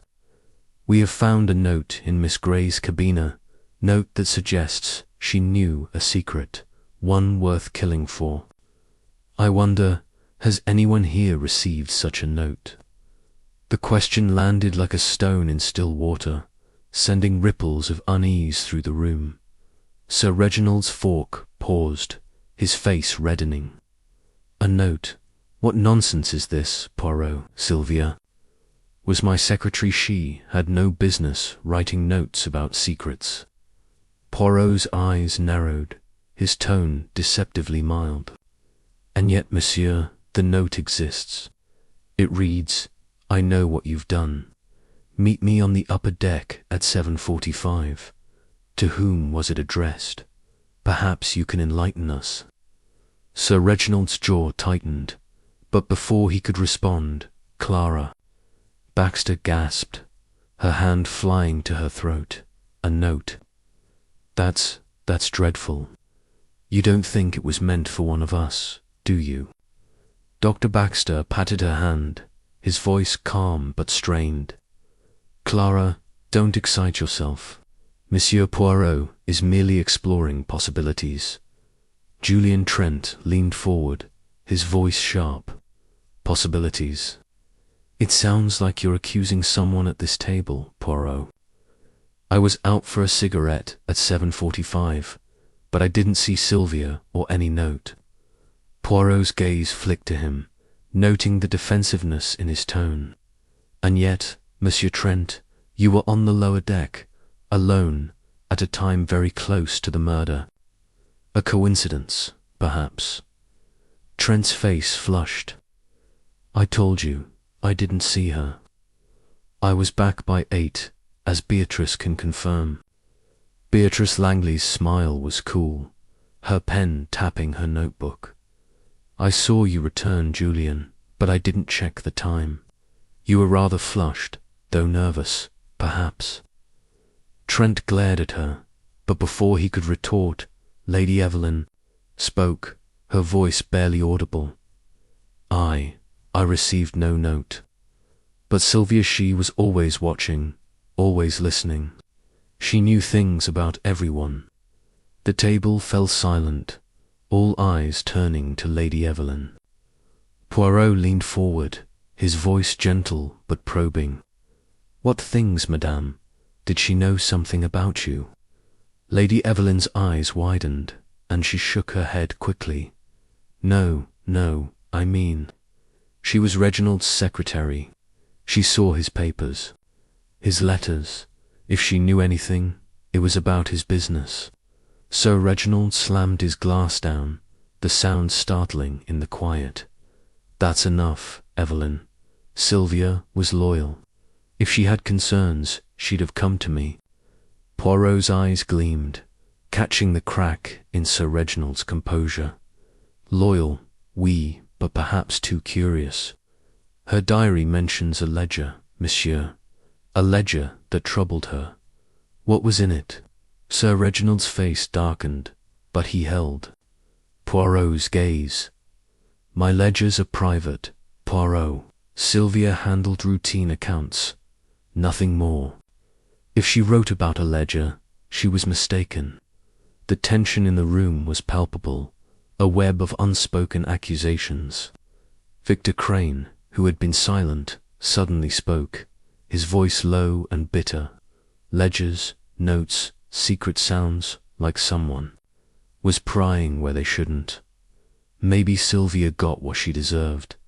A collective gasp rose from the table. Clara Baxter's eyes widened, while Dr. Baxter frowned, his clinical calm fraying. Beatrice Langley's pen scratched furiously, capturing the moment. Poirot's gaze locked onto Crane, his voice sharp. Monsieur Crane, you speak with venom. Did Miss Grey pry into your affairs as well? Crane's lips twisted into a sneer. She was a nosy little thing, always hovering. I didn't trust her, but I didn't kill her, if that's what you're thinking. Poirot nodded, his expression unreadable. We shall see, monsieur. The truth, it has a way of surfacing, like oil on water.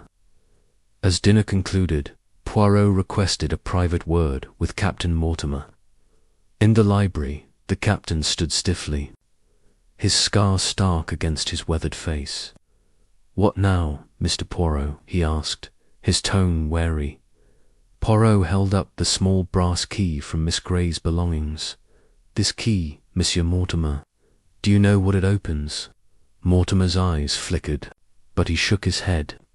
Could be anything: a desk, a safe, a locker. I'd have to check the ship's inventory. Do so, Poirot said, his voice firm. And tell me, did any of your crew have dealings with Miss Grey? A conversation, perhaps, or a disagreement? Mortimer hesitated, then said, Jenkins. Mentioned she asked him about the crew's schedules a few days ago. Said she was organizing something for Sir Reginald. I thought nothing of it. Poirot's eyes narrowed. Most interesting. Bring Jenkins to me. The nervous steward entered, his tic more pronounced than ever. Sir, I swear I didn't do anything, he blurted before Poirot could speak. I was in the galley, like I said. Poirot raised a hand, his voice soothing. Calm yourself. Monsieur Jenkins, tell me of Miss Grey's questions about the crew's schedules. What did she want to know? Jenkins swallowed, his eyes darting to the door. She asked who was on duty when, and if anyone left the yacht at port. I told her it was just routine. Nobody left except for supplies. She seemed anxious, like she was looking for something. Poirot dismissed him with a nod, turning to Hastings as the door closed. Anxious, Hastings. Miss Grey was searching for something or someone. The ledger, the note, the questions to Jenkins. They point to a secret she uncovered, a secret worth her life. Hastings frowned, his mind racing. But whose secret? Sir Reginald's, Crane's, or someone else entirely? Poirot's smile was enigmatic. That mon ami is the question. The lies are surfacing like bubbles in a glass. The ledger suggests financial deceit, the note a confrontation, the earring a connection to Madame Baxter or a deception. And the blue silk thread. He paused, his eyes gleaming. Tonight I observed the gowns. Lady Evelyn's was cream, Madame Baxter's was green, but Mademoiselle Langley wore a pale blue silk shawl. Hastings' eyes widened. Beatrice, you think she's involved? Poirot shook his head. I think nothing yet, Hastings. But the thread, it is a clue that does not lie. We must watch her closely. As the yacht settled into the night, the guests dispersed to their cabins, their faces etched with fear and suspicion. Hastings felt the weight of the mystery deepening, the lies piling upon one another like driftwood on a shore. But with his unyielding logic, was closing in, his little grey cells weaving a net that would soon ensnare the truth. Chapter 8. The emotional turning point. The sapphire yacht lay enshrouded in the stillness of the Cornish night, its polished decks reflecting the faint glow of lanterns as the sea whispered secrets against its hull. The murder of Miss Sylvia Grey had cast a shadow over the vessel, transforming its luxurious confines into a crucible where fear and suspicion simmered. Hercule Poirot, with his meticulous mind and unerring instinct, stood at the centre of the storm, his little grey cells sifting through the web of clues: the pearl earring, the grease smudge, the blue silk thread, the cryptic note, and the small brass key. Each piece was a fragment of truth, but the whole remained elusive, like a melody half heard in the wind. Captain Arthur Hastings, seated in the yacht's library, felt the weight of the investigation pressing upon him. The alibis, the contradictions, the mounting lies, they were a labyrinth. And though Poirot navigated it with confidence, Hastings sensed a shift in the air. The guests, once cloaked in polite facades, were beginning to crack under the strain, their emotions betraying what their words concealed. Poirot stood by the porthole, his silhouette sharp against the darkened sea. "Hastings," he said, his voice low and measured, "we approach a turning point. The guilty, they are like a violin string stretched a tight one pluck, and they will snap. Tonight we shall apply pressure, and someone will break." Hastings looked up from his notebook, his brow furrowed. "You mean to confront them, Poirot? Push them until they confess?" Poirot's moustache twitched with a faint smile. "Not a confession, mon ami, but a revelation. The heart, it speaks when the mind falters. We have stirred the waters with our talk of Greece and earrings, and now we shall cast a new stone. The note, its existence troubles someone deeply." Before Hastings could respond, a knock at the door announced the arrival of Captain Mortimer. The captain's scarred face was grim, his eyes shadowed with fatigue. "Mr. Poirot," he said, "I've checked the ship's inventory for that key you found. It doesn't match any lock on the yacht, none of the safes, lockers, or cabins." Poirot's eyes narrowed, his fingers closing round a small brass key. Curious, Monsieur Mortimer. A key with no lock suggests a secret hidden elsewhere, perhaps on shore, or in Miss Grey's past. You have done well. Now, tell me, have you noticed any change in your crew's behavior since the murder? Mortimer hesitated, his gaze flickering. Jenkins has been jumpy, more than usual, keeps to himself, avoids the others. I thought it was just nerves, but Poirot nodded, his expression unreadable. Merci, monsieur. Keep watch on him. The nervous, they often know more than they say. As Mortimer left, Hastings whispered, Jenkins again, Poirot. That tick of his, it's like a signal. Do you think he's hiding something? Perhaps, Poirot said, his voice soft. But we must not be distracted by the obvious. The steward's nerves may be guilt, or they may be fear. We shall see. The evening brought the guests together in the saloon for dinner, a ritual, now fraught with tension.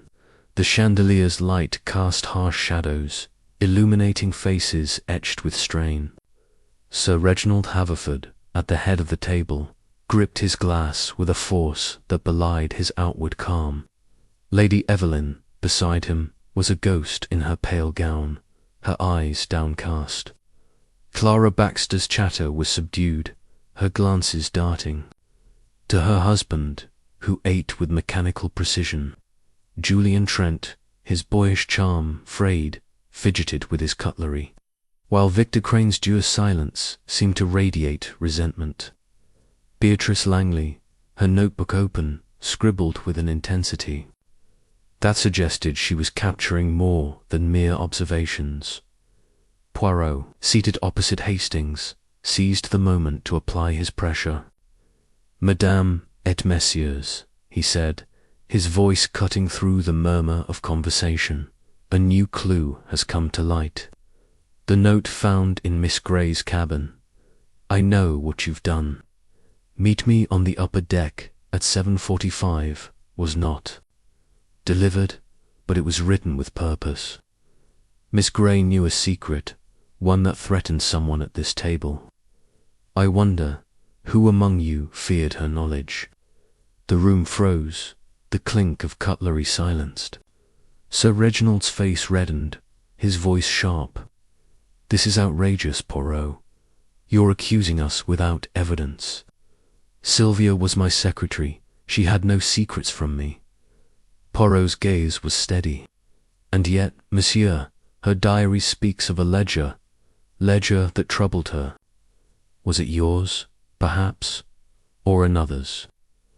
Lady Evelyn's hand trembled, her glass slipping to the table with a clatter.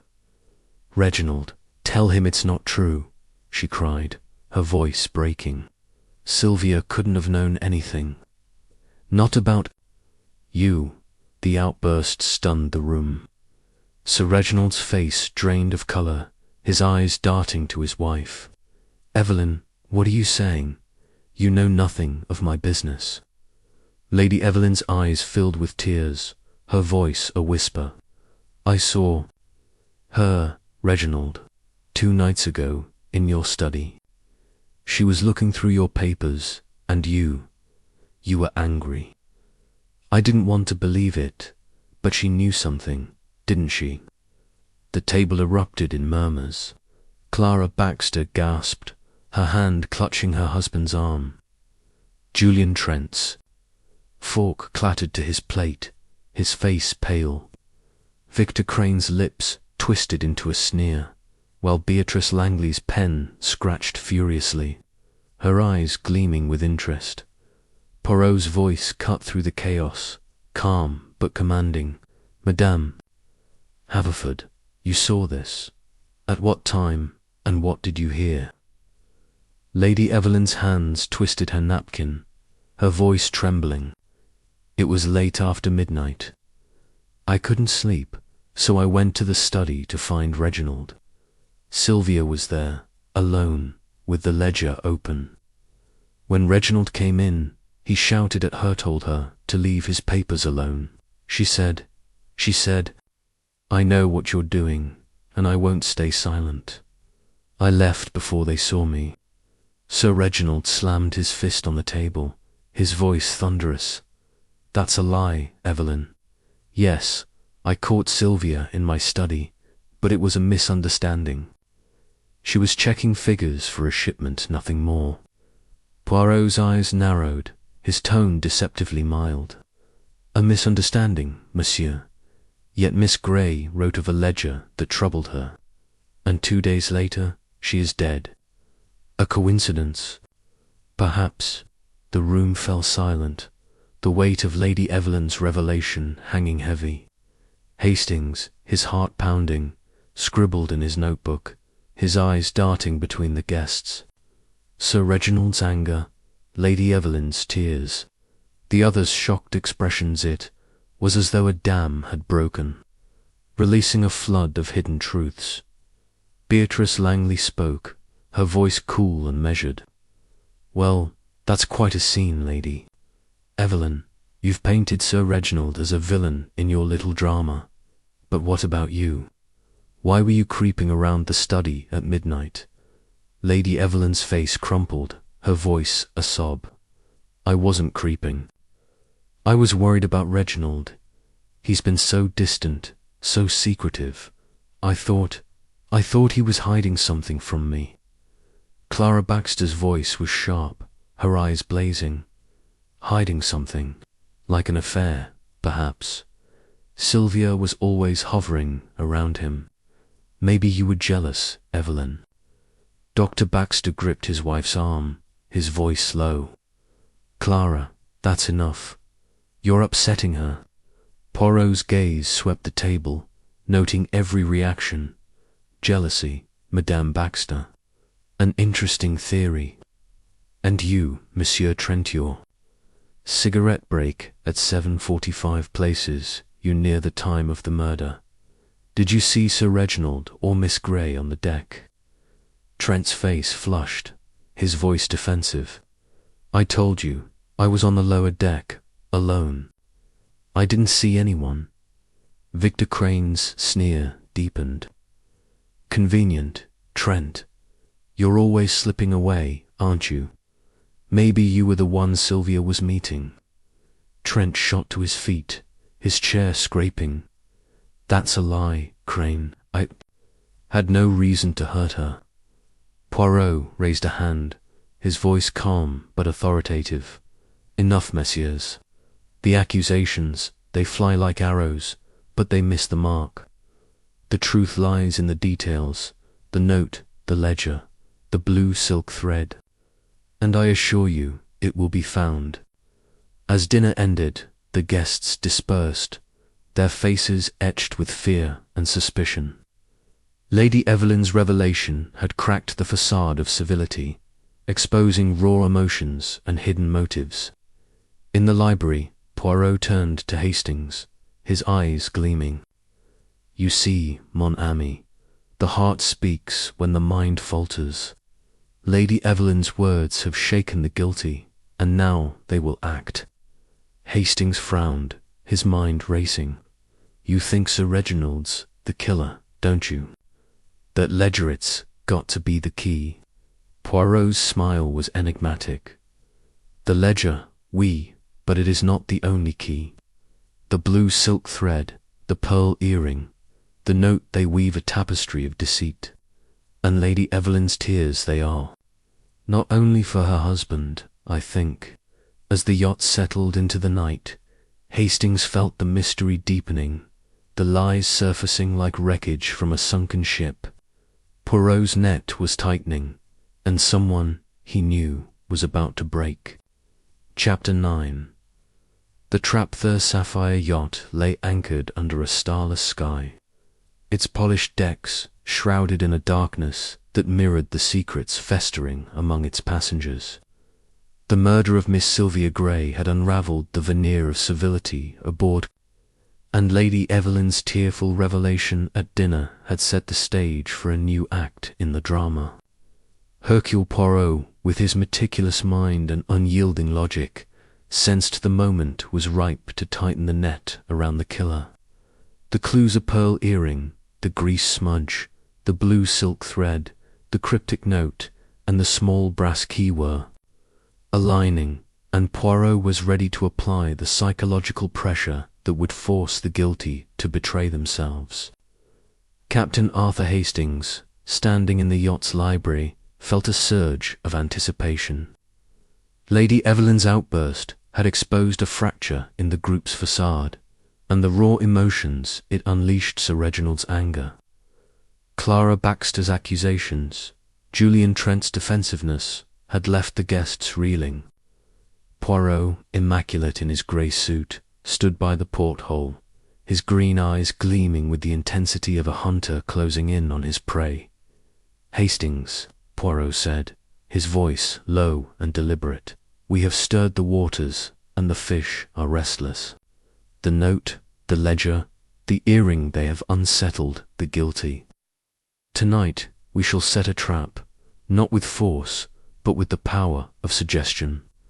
The murderer, they will reveal themselves by their actions." Hastings, his notebook open, frowned. "A trap, Poirot?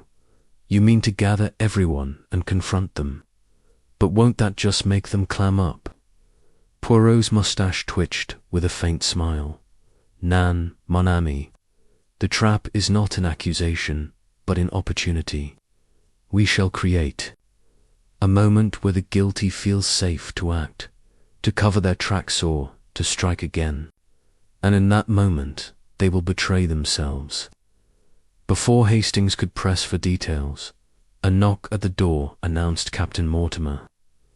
The captain's scarred face was taut, his eyes shadowed with unease. "Mr. Poirot, I've questioned the crew again, as you asked. Jenkins is still nervous, keeps muttering about Miss Grey's questions. O'Malley swears he was in the engine room, and Peters says he was on the lower deck. Nothing new, I'm afraid." Poirot nodded, his expression unreadable. "Mercy, Monsieur Mortimer. But there is one thing more. The small brass keyhab, you searched Miss Grey's cabin again for any lock it might fit?" Mortimer shook his head. "Nothing, sir. No safe, no locked drawer. It's a mystery," Bon Poirot said, his eyes narrowing. "Then we must look beyond the yacht. For now, prepare the saloon for a gathering after dinner. I wish to address the guests." As Mortimer left, Hastings whispered, "You're planning something big, aren't you? What's the trap?" Poirot's smile was enigmatic. "Patience, Hastings, you shall see. But first, we must visit Miss Grey's cabin once more. The key, it troubles me. It is a clue that does not yet fit." Miss Grey's cabin, small and austere, yielded little at first glance. Her plain dresses hung neatly in the wardrobe, her desk bare save for a few pens and a blotter. Poirot examined the desk closely, his gloved fingers tracing its edges. He paused at a faint scratch on the underside, barely visible. With a small tool from his pocket, he pried open a hidden compartment, revealing a single folded letter. Hastings leaned forward, his heart racing. "Good Lord, Poirot, another note." Poirot unfolded the letter, his eyes scanning its contents. It was written in Miss Grey's neat hand, addressed to no one, and read, "If anything happens to me, look to the ledger in R.S. study. The numbers do not lie." Hastings' eyes widened. "It's Sir Reginald, isn't it? The ledger, she was going to expose him."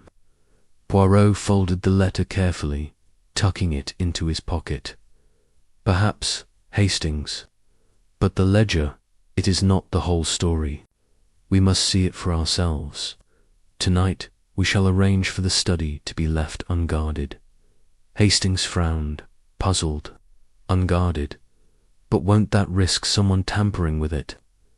"Precisement," Poirot said, his voice soft. "That is the trap.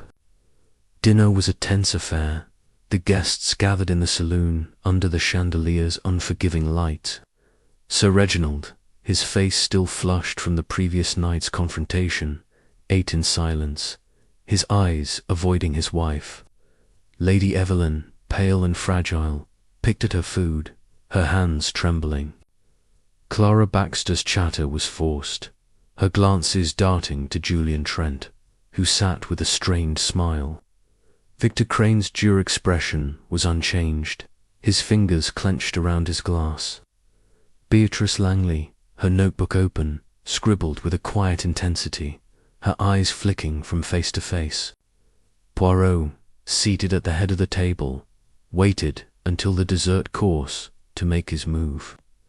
"Madame et messieurs," he said, his voice commanding attention. "The investigation into Miss Grey's murder draws closer to its conclusion. We have found a letter hidden in her cabin that speaks of a ledger that holds a secret worth killing for. Tonight I shall examine Sir Reginald's study, where this ledger is kept. But I warn you, the guilty among you will not sleep easily." A murmur of unease rippled through the room. Sir Reginald's fork clattered to his plate, his face darkening. "My study. You've no right to pry into my private affairs, Poirot." Poirot's gaze was steady. "A woman is dead, monsieur. Privacy is a luxury we cannot afford. The ledger will be examined, with or without your consent." Lady Evelyn's hand flew to her throat, her voice a whisper. "Reginald, tell him it's nothing. Tell him there's no secret." Sir Reginald's jaw tightened, but he said nothing, his eyes burning with suppressed anger.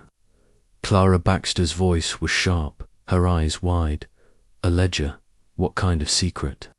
Was Sylvia blackmailing someone?" "Doctor—" Baxter patted her hand, his voice calm but strained.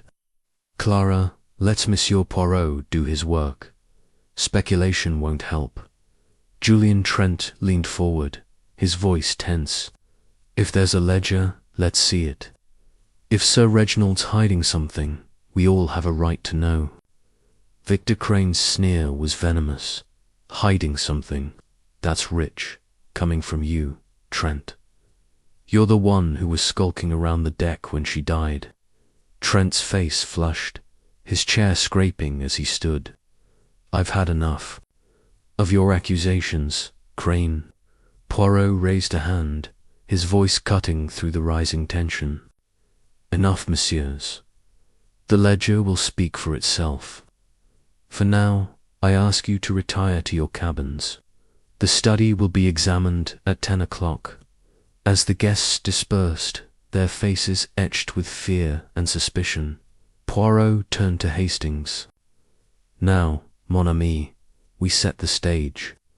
I have informed Mortimer that the study will be left unguarded until 10. The guilty, they will seize this chance to act to destroy the ledger, or to plant a false clue." Hastings' eyes widened. "You're letting them tamper with evidence." "That's risky, Poirot. Risky, oui, but necessary," Poirot said, his eyes gleaming. "The murderer will move, and we shall be watching." At 9:30, Poirot and Hastings positioned themselves in a shadowed alcove near Sir Reginald's study.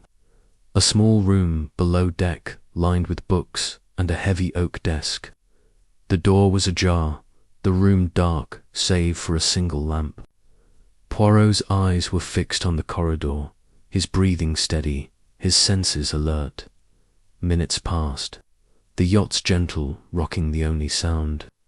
Then a soft footfall echoed in the corridor, and a figure appeared, cloaked in shadow. The figure hesitated, then slipped into the study, their movements swift but cautious. Hastings held his breath, his hand tightening on his notebook. The figure approached the desk, their hands fumbling with the drawers. A faint rustle of paper followed, then a muffled curse. Poirot stepped forward, silent as a cat, and flicked on the light. Bonsoir, he said, his voice calm but commanding. May I assist you? The figure spun around, revealed to be Julian Trent, his face pale, his hands clutching a folder. Poirot, I was just what, Monsieur Trent? Poirot asked, his eyes narrowing. Searching for the ledger, or perhaps destroying it. Trent's hands trembled, the folder slipping to the floor. I wasn't destroying anything. I wanted to see it. Sylvia told me something was wrong with Sir Reginald's accounts. I thought if I could find proof. Poirot's gaze was unrelenting. Proof, monsieur? Or were you ensuring no proof remained? You were on the deck at 7:45, were you not? Near the time of Miss Grey's death. Trent's voice cracked, his eyes wild. I didn't kill her, I swear it. I was curious, that's all. Hastings stepped forward, his voice firm. Curious enough to sneak into the study, Trent. That doesn't look good. Poirot raised a hand, his expression thoughtful. We shall see, Monsieur Trent. For now, you will return to your cabin. The folder, it stays with me. As Trent left, his shoulders slumped. Poirot opened the folder, revealing a series of financial documents. Hastings, he said, the trap has caught a fish, but is it the right one? The ledger, it will tell us more. But I suspect the true killer is watching, waiting for their moment. The night deepened, the yacht, a cauldron of secrets. Poirot's trap had sprung, but the true killer remained elusive, their next move hidden in the shadows. Chapter 10. The reveal. The sapphire yacht lay cloaked in the stillness of the Cornish night. Its elegant silhouette a silent witness to the unraveling drama within. The murder of Miss Sylvia Grey had transformed the vessel into a stage where secrets, lies, and motives collided, and Hercule Poirot, with his unerring logic and keen insight, stood ready to draw the curtain on the mystery. The trap set in Sir Reginald's study had ensnared Julian Trent, caught rifling through the desk, but little grey cells were not yet satisfied. The clues, the pearl earring, the grease smudge, the blue silk thread, the cryptic note, the brass key, and now the ledger were pieces of a puzzle that demanded a final, brilliant arrangement. Captain Arthur Hastings, seated in the yacht's library, felt a surge of anticipation. The confrontation with Trent had been a dramatic turn, but Poirot's calm demeanour suggested there was more to come. The folder Trent had clutched, now spread across the table, contained financial documents, marked with Sir Reginald's meticulous handwriting, but also with annotations in Miss Grey's neat script. Hastings' heart raced as he sensed the climax approaching. Poirot stood by the porthole, his hands clasped behind his back, his green eyes reflecting the faint glow of the lantern outside. Hastings, he said, his voice steady but charged. With purpose, the moment has come. The guilty have been lulled by our trap, believing their tracks covered. But tonight, we shall gather all in the saloon and reveal the truth. The ledger, it speaks, and the little grey cells, they have listened. Hastings leaned forward, his notebook open. You've solved it, haven't you, Poirot? Was it Trent or Sir Reginald? That ledger, it must be the key. Poirot's moustache twitched with a faint smile.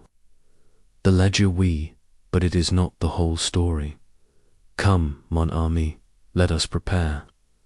The stage is set, and the players await their cue. The saloon was a tableau of tension as the guests assembled at Poirot's request. The chandelier cast its unforgiving light, illuminating faces etched with fear, suspicion, and exhaustion. Sir Reginald Haverford sat at the head, his jaw set, his eyes burning with defiance. Lady Evelyn, beside him, was a shadow of herself, her cream gown clinging to her trembling frame. Clara Baxter's nervous chatter was silenced, her hands twisting. Her napkin, Dr. Baxter, ever the calm physician, watched with clinical detachment, though his eyes betrayed unease. Julian Trent, pale and dishevelled from his encounter in the study, sat with his head bowed. Victor Crane's dure expression was a mask of resentment, while Beatrice Langley, her notebook open, observed with a novelist's intensity, her pen poised. Poirot stood at the centre, his diminutive figure commanding the room. "Madame et messieurs," he began, his voice clear and resonant, "a tragedy has unfolded on this yacht. Miss Sylvia Grey, a woman of quiet efficiency, was with a letter opener on the upper deck. But the question is not only who killed her, but why. Tonight, Hercule Poirot shall reveal the truth." A murmur rippled through the room, quickly silenced by Poirot's raised hand. "Let us begin with the clues. A pearl earring found beside the body belonging to Madame Baxter. A smudge of grease on the railing, suggesting a hand accustomed to machinery. A blue silk thread caught in a splinter from a delicate garment. A note hidden in Miss Grey's cabin. I know what you've done. Meet me on the upper deck at 7:45. A brass key with no lock to fit, and a ledger annotated by Miss Grey, revealing a secret worth killing for." Sir Reginald's face reddened. "Enough of this, Poirot. My ledgers are private. You've no right to drag them into this." Poirot's gaze was unrelenting. "Your ledgers, monsieur, tell a story of deceit. Miss Grey discovered discrepancies funds siphoned from your shipping company, disguised as routine expenses. She confronted you, did she not, 2 nights before her death?" Lady Evelyn gasped, her hand clutching her husband's arm. "Reginald, is this true?" Sir Reginald's voice was a growl. "It's nonsense. Sylvia made a mistake. There was no theft." Poirot turned to the ledger, open on the table. "None, monsieur. The annotations in Miss Grey's hand are clear. She found evidence of embezzlement sums transferred to an account under a false name. She wrote in her diary, 'R is hiding something. If I confront him, will he listen?' And in her letter, hidden in her desk, 'If anything happens to me, look to the ledger in R's study.'" Clara Baxter's voice was sharp. "So it was Sir Reginald. He killed her to keep her quiet." Poirot shook his head. "Patience. Madame, the ledger points to a motive, but not the murderer. Let us consider the time. Lady Evelyn heard a scream at 8 o'clock, and the body was found at 8:15. Monsieur Trent, you were on the lower deck at 7:45, yes, alone, smoking a cigarette." Trent's face flushed, his voice defensive. "I've told you, I didn't see her. I was back by 8. Poirot's eyes narrowed. "And yet, you were caught tonight in Sir Reginald's study, searching for the ledger. Why, monsieur? To destroy evidence of your own involvement." Trent's hands trembled. "I told you, Sylvia hinted at something wrong with the accounts. I wanted to see for myself." Poirot turned to the group. "But there is another clue, blue silk thread, found on the railing. It is not from Miss Grey's grey dress, nor from Madame Baxter's green gown, nor from Lady Evelyn's cream. But Mademoiselle Langley, you wore a pale blue silk shawl." That evening, Beatrice Langley's pen paused, her smile cool. "A thread, Monsieur Poirot. That's hardly evidence. My shawl could have caught anywhere on the yacht." "Perhaps," Poirot said, "but let us consider the earring. Madame Baxter, you lost a pearl earring 2 days before the murder, yet it was found beside Miss Grey's body. A coincidence, or a plant?" Clara Baxter's eyes widened. I told you, I lost it. Someone must have taken it. Poirot nodded, his voice soft but piercing. Someone, we. And now, the grease smudge. It suggests a hand familiar with machinery perhaps. Monsieur O'Malley, the engineer, or Monsieur Jenkins, whose nervousness betrays him. But the smudge, it is a distraction, meant to point to the crew. He paused, his gaze sweeping the room. The truth, it lies in the note. I know what you've done. Miss Grey was no mere secretary. She uncovered Sir Reginald's embezzlement. But she also knew another secret, a personal one. Lady Evelyn, you saw her in the study with your husband, yes. But you also saw something else, did you not? Lady Evelyn's face crumpled, her voice a sob. I saw her with Julian, 2 days before, on the lower deck. They were whispering, and she looked afraid. I thought they were having an affair. Trent shot to his feet, his face pale. That's a lie. Sylvia and I were friends. Nothing more. She told me about the ledger, said she was going to confront Sir Reginald. Poirot's eyes gleamed. And so, we come to the heart of it. The murderer is not Sir Reginald, nor Monsieur Trent, nor the crew. The killer is one who knew Miss Grey's secret, who feared her knowledge, and who used the earring to cast suspicion on Madame Baxter. He turned to Victor Crane, whose dear silence had been a constant presence. Monsieur Crane, you have been quiet, but your resentment speaks volumes. Miss Grey asked Jenkins about the crew's schedules, yes, because she suspected you. You were not at the table at 8 o'clock, slipped out, claiming a headache, but no one saw you leave. You met Miss Grey on the upper deck, where she confronted you with her knowledge, not only of Sir Reginald's embezzlement, but of your role in it. You were his accomplice, siphoning funds through a false account. She wrote R in her diary, but it was a mistake. She meant V.C. Crane's face twisted, his voice a snarl. That's absurd. You've no proof. Poirot held up the brass key. This key, monsieur, opens a safe deposit box in London, where you hid the stolen funds. Miss Grey found evidence of it in the ledger. You killed her with the letter opener from Sir Reginald's desk, stolen earlier to cast suspicion on him. The blue silk thread came from your tie, caught as you leaned over the railing, and the earring you took it from Madame Baxter's cabin. To mislead, Crane lunged forward, his face contorted. You're mad. I was at the table. But Poirot's voice was relentless. Nan, monsieur, your alibi is false. Mademoiselle Langley saw you slip out, did she not? Beatrice Langley nodded, her smile sharp. I did, just before 8. I thought you were ill, but you were quick on your feet. Crane's shoulders slumped, his face ashen. I didn't mean to kill her. She was going to ruin everything. I only wanted to talk, but she wouldn't listen. The room erupted in gasps, Lady Evelyn's sob mingling with Clara Baxter's cry. Sir Reginald's face was thunderous.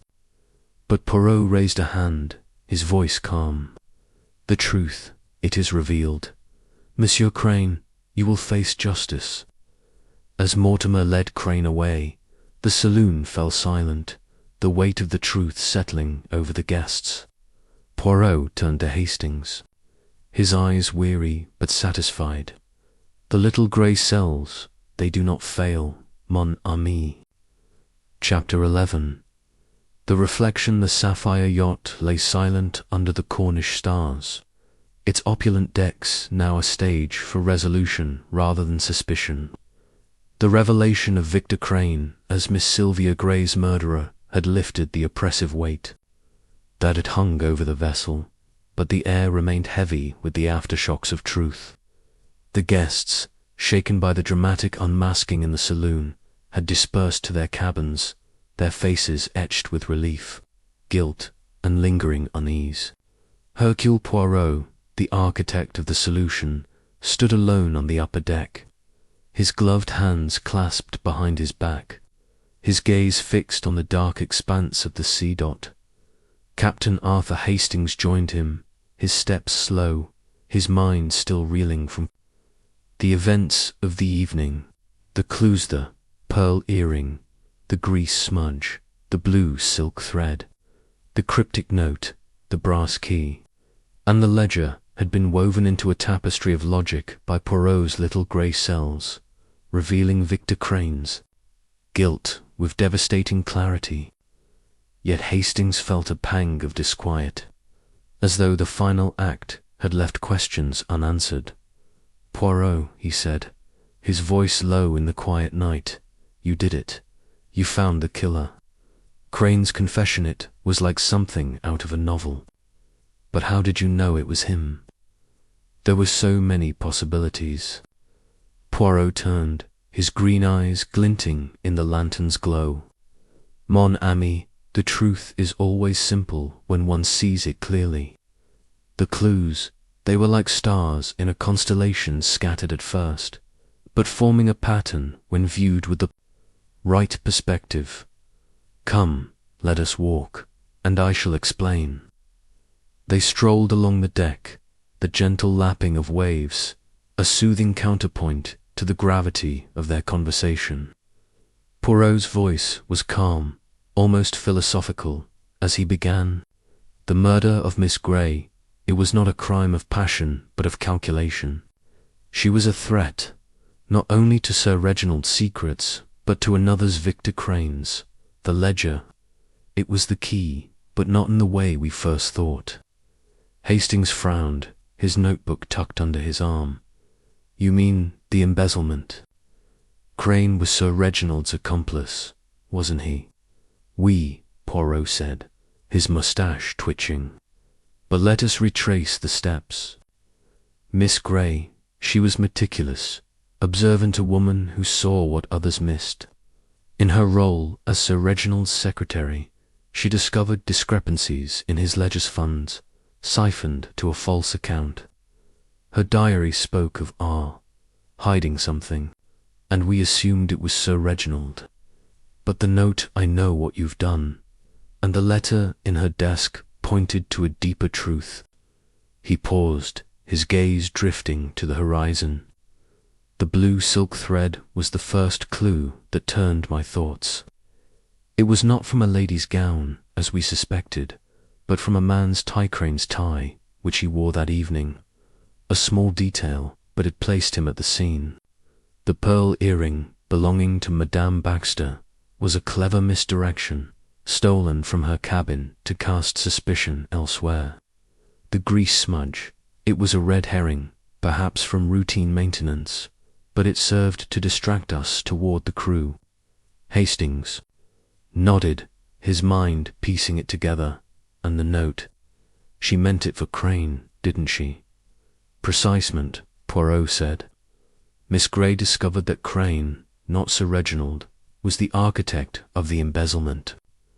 Sir Reginald was negligent, perhaps complicit, but Crane was the mastermind, funneling funds to a safe deposit box in London, which the brass key would open. She confronted him, arranging to meet on the upper deck at 7:45, but Crane, fearing exposure, acted first, using the letter opener from Sir Reginald's desk to silence her." Hastings shook his head, marvelling. "It's so simple when you explain it, Poirot. But Crane's alibi, he said he was at the table at 8. "A lie," Poirot said, his voice firm. "Mademoiselle Langley saw him slip out just before 8, and no one could confirm his presence during the critical minutes. His resentment, his silence, it was the demeanour of a man guarding a secret. When Lady Evelyn revealed her suspicions about Sir Reginald, it gave Crane a chance to hide behind the chaos, but his actions in the study betrayed him." Hastings frowned, a lingering doubt surfacing. But Julian Trent, why was he in the study? He seemed so guilty. Poirot's smile was gentle. Monsieur Trent, he was curious, perhaps foolish. Miss Grey confided in him about the ledger, and he sought to uncover the truth for himself, hoping to play the hero. But his presence in the study was a gifted flushed crane from his hiding place, forcing him to act. They paused at the railing where Miss Grey had fallen, the bloodstain now cleaned but the memory vivid. Hastings felt a chill, not from the night air, but from the weight of the crime. "Poor Miss Grey," he said softly. "She was just doing her job, and it cost her life." Poirot's expression softened, a rare glimpse of empathy in his precise demeanor. "Oui, Hastings. She was a woman of integrity, caught in a web of greed. Her death, it is a tragedy, but it is also a lesson. The human heart, it is capable of great good and great evil. It is why I, Hercule Poirot, pursue the truth not for glory, but to restore order where chaos reigns." Hastings looked at his friend, struck by the quiet conviction in his words. "You always say it's about the little grey cells, Poirot, but it's more than that.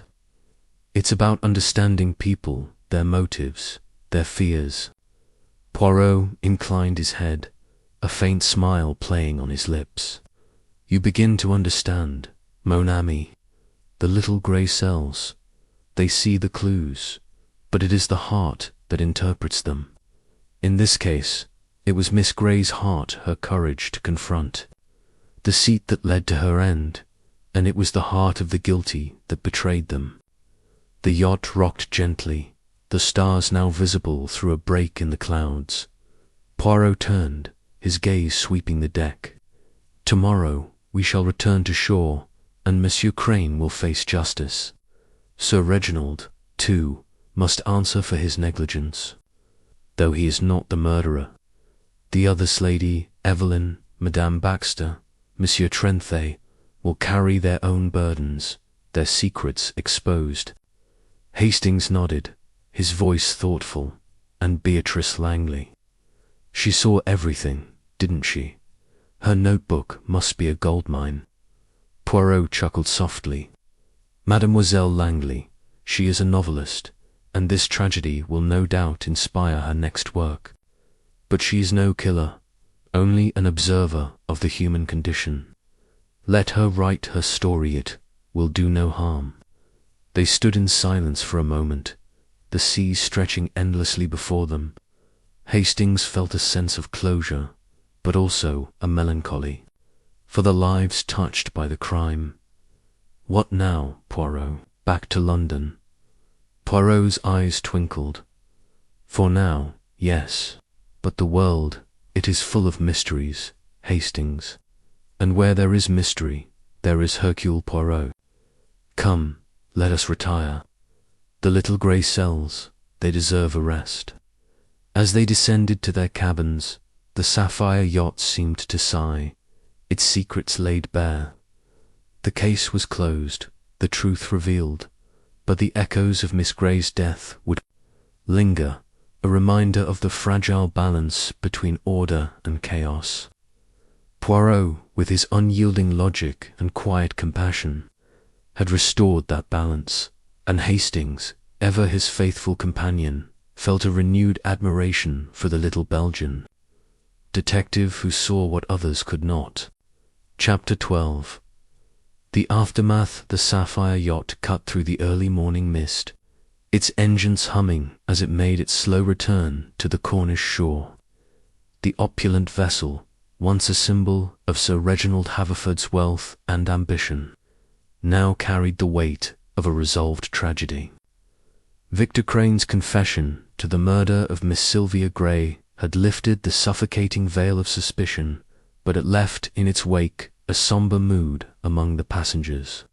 The clossed pearl earring, grease smudge, blue silk thread, cryptic note, brass key, and incriminating ledger had been masterfully woven together by Hercule Poirot's little grey cells, revealing a tapestry of greed and betrayal. Yet, as the yacht approached St. Mars, the guests grappled with the personal repercussions of the truth. Captain Arthur Hastings stood on the upper deck, his hands gripping the railing as he watched the coastline emerge from the mist. The events of the previous night, the dramatic confrontation in the saloon, Crane's collapse under Poirot's relentless logic played in his mind like scenes from a film. He felt a mix of relief and unease, the satisfaction of justice tempered by the lingering shadows of the case. Poirot, ever the picture of composure, joined him, his grey suit immaculate, his moustache perfectly waxed despite the early hour. "Hastings," Poirot said, his voice soft but clear in the quiet morning. "You are troubled, mon ami. The case is solved, the murderer unmasked. Yet you stand here as though the sea holds more secrets." Hastings turned, his brow furrowed. It's not over, is it, Poirot? Crane's going to jail, but what about the others? Sir Reginald's embezzlement, Lady Evelyn's suspicions, Trent's sneaking about, it's all left a mess. And poor Miss Grey, caught in the middle of it all. Poirot nodded, his green eyes thoughtful. "We, Hastings. A crime, it is like a stone dropped in a pond. The ripples spread far beyond the act itself. But this is the nature of human affairs. We, who seek the truth, can only restore order where we find chaos." They walked along the deck, passing the spot where Miss Grey's body had been found. The bloodstain was gone, scrubbed clean by the crew, but Hastings could still picture her there, the letter opener in her chest, the pearl earring glinting beside her. "You were brilliant, Poirot," he said, his voice earnest. "The way you pieced it together, the thread, the key, the ledger. But how did you know it was Crane and not Sir Reginald?" The ledger pointed so strongly to him. Poirot's moustache twitched with a faint smile. The ledger, it was a beacon, but it illuminated more than one shadow. Sir Reginald's negligence made him complicit, but his anger was that of a man caught in a web, not a murderer. Crane, however, his silence, his resentment, his absence at the critical moment, these were the signs of guilt. The blue silk thread. It was the final confirmation. It came from his tie, not a lady's gown, and it placed him at the scene. Hastings shook his head, marvelling. And the earring, that was a clever trick, planting it to throw suspicion on Clara Baxter. "We," Poirot said, his voice tinged with disapproval, "a crudgy deception, but effective. Crane stole it from Madame Baxter's cabin, knowing it would muddy the waters.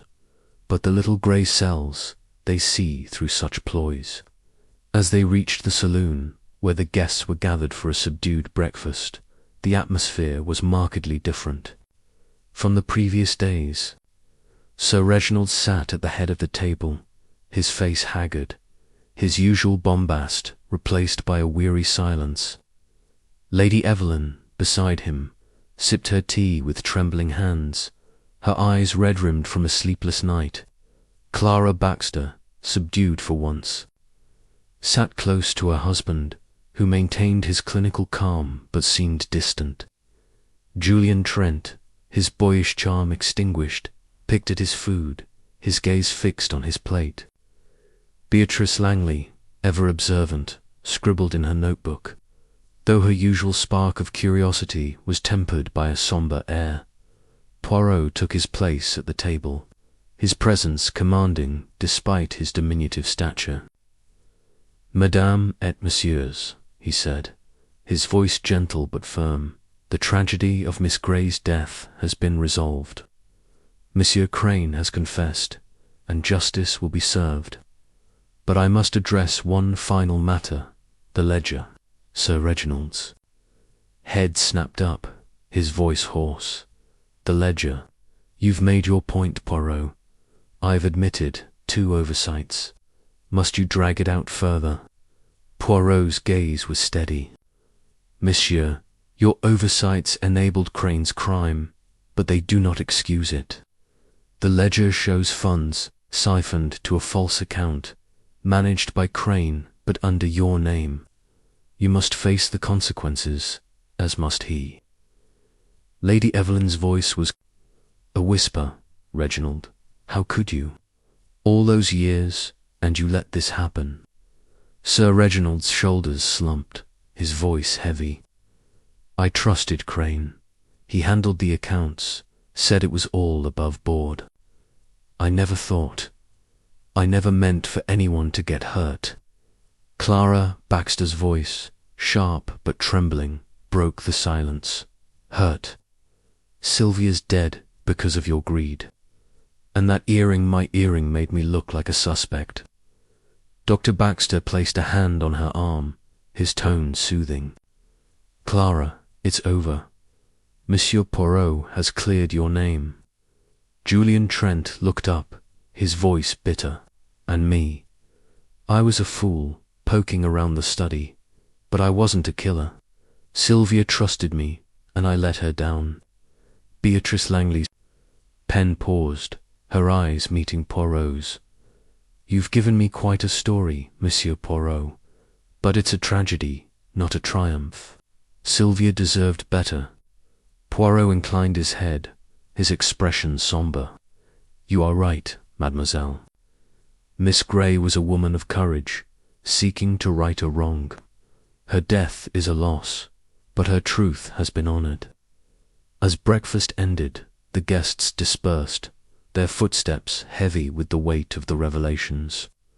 Poirot and Hastings returned to the deck where Captain Mortimer awaited with news. The authorities are ready at St. Maur's, sir, he said, his scarred face grim. They'll take Crane into custody as soon as we dock. Bon Poirot said, his voice firm. And the ledger, it must be turned over as evidence. The truth, it must be complete. Mortimer nodded, then hesitated. Sir, about Jenkins, he's been acting strange, muttering about Miss Grey. I think he knew more than he let on. Poirot's eyes narrowed. Monsieur Jenkins, his nerves betray him. Speak with him again, but gently. He may have seen something. He fears to admit. As Mortimer left, Hastings turned to Poirot, his voice thoughtful. You think Jenkins was involved, don't you? Not in the murder, but in something else. Perhaps, Poirot said, his gaze drifting to the sea. He may have seen Crane with Miss Grey, or overheard their confrontation. But his role, it is secondary. The heart of the crime lies with Crane, and the heart of the solution lies with the truth. The yacht drew closer to shore, the cliffs of St. Maur's, now clear in the morning light. Hastings felt a sense of closure, but also a lingering melancholy for the lives altered by the crime. What happens now, Poirot? For Sir Reginald, Lady Evelyn, the others. Poirot's voice was soft, almost philosophical. They will face their own reckonings, Hastings. Sir Reginald must answer for his negligence, Lady Evelyn for her silence, Trent for his recklessness. But life, it continues, and they will find their way. As for us, we return to London, where other mysteries await. Hastings smiled, warmed by his friend's quiet confidence. You're never done, are you, Poirot? Always chasing the next puzzle. Poirot's eyes twinkled. The world, it is full of puzzles, mon ami, and where there is a puzzle, there is Hercule Poirot to solve it. As the yacht docked at St. Maur's, the authorities boarded, taking Victor Crane into custody. The guests watched in silence, their faces a mix of relief and sorrow. Poirot, with Hastings at his side, stepped onto the pier, his hat tilted at a precise angle, his expression serene. The sapphire yacht lay behind them, its secrets laid bare, its story complete. But for Poirot, the pursuit of truth was an endless journey, and Hastings knew they would soon face another. Chapter 13. The unravelling threads. The sapphire yacht rested at the dock in St. Maur's, its once gleaming hull now a sombre monument to the tragedy that had unfolded aboard. The morning sun bathed the Cornish coast in a soft light, but the air carried a chill, as though the sea itself mourned the loss of Miss Sylvia Grey. Victor Crane, the confessed murderer, had been taken into custody by the local authorities, his dour demeanour replaced by a defeated slump as he was led away in handcuffs. The ledger, with its damning evidence of embezzlement, was in the hands of the police, promising further scrutiny for Sir Reginald Haverford. Yet, for Hercule Poirot, the case was not entirely closed. There were threads left untied, small inconsistencies, that nagged at his meticulous mind. Captain Arthur Hastings stood on the pier, his suitcase at his feet, watching the bustle of police and crew as they secured the yacht. The resolution of the murder had brought relief, but also a sense of disquiet. The guests, now preparing to disembark, carried the weight of their own secrets: Lady Evelyn's suspicions, Julian Trent's recklessness, Clara Baxter's fear of being implicated. Hastings felt the case had left a mark on them all, himself included. He turned to Poirot, who stood nearby, his grey suit immaculate, his eyes scanning the scene with quiet intensity. "Poirot," Hastings said, his voice tinged with curiosity. "It's over, isn't it?" Crane confessed. "The ledgers with the police, and we're headed back to London. Yet you look as though you're still hunting for something." Poirot's moustache twitched, a faint smile playing on his lips. "Mon ami, you know me well. The case, it is solved. But the mind of Hercule Poirot is never at rest until every detail is accounted for. There is a small matter of thread, if you will, that remains loose." Hastings frowned, his hand tightening on his suitcase. "A thread? You mean the blue silk one? But you proved it was from Crane's tie." Poirot said, his voice low. "But there is another thread, not of silk, but of motive. Monsieur Jenkins, the steward, his nervousness troubles me.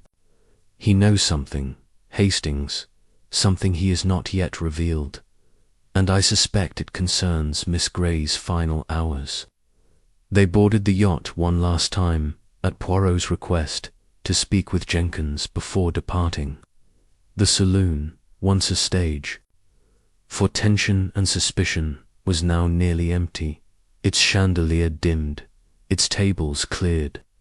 The guests were packing, their voices hushed as they prepared to leave the sapphire yacht behind. Captain Mortimer met Poirot and Hastings at the entrance, his scarred face weary but cooperative. "Jenkins is in the galley, sir," Mortimer said, his tone subdued. "He's been keeping to himself since last night. I've tried talking to him, but he's clammed up."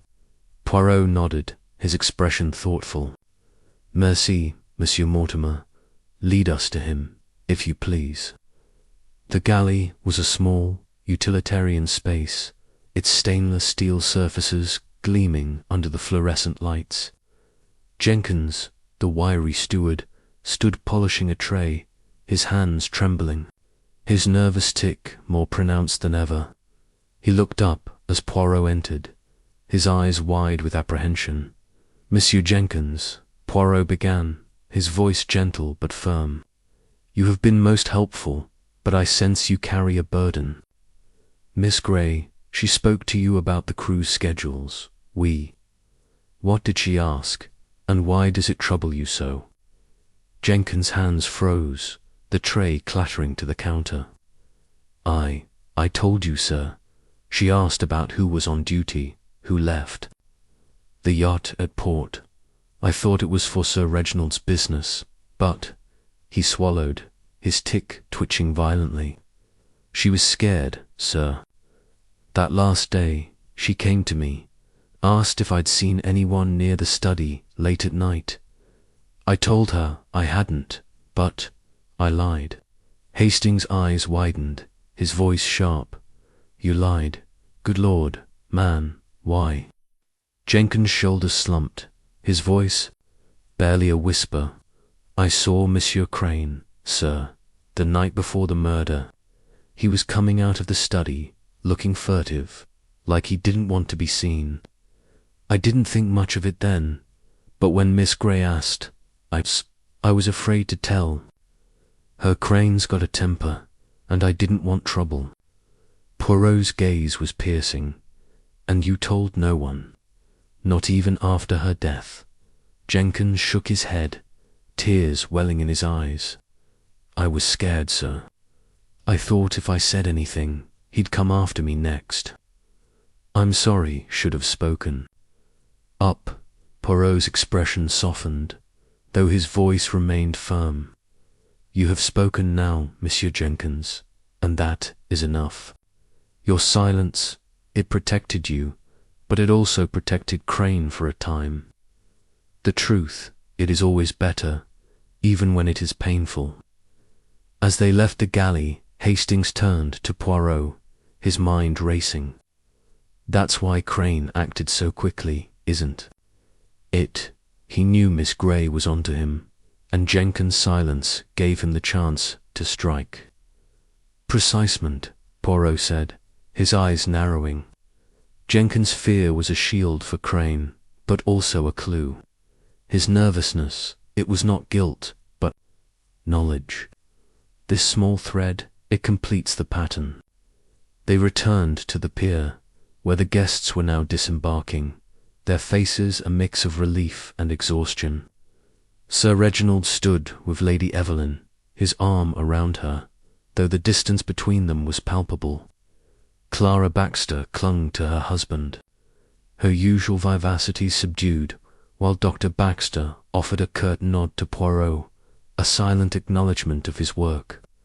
Julian Trent, his suitcase in hand, avoided eye contact, his boyish charm replaced by a sombre air.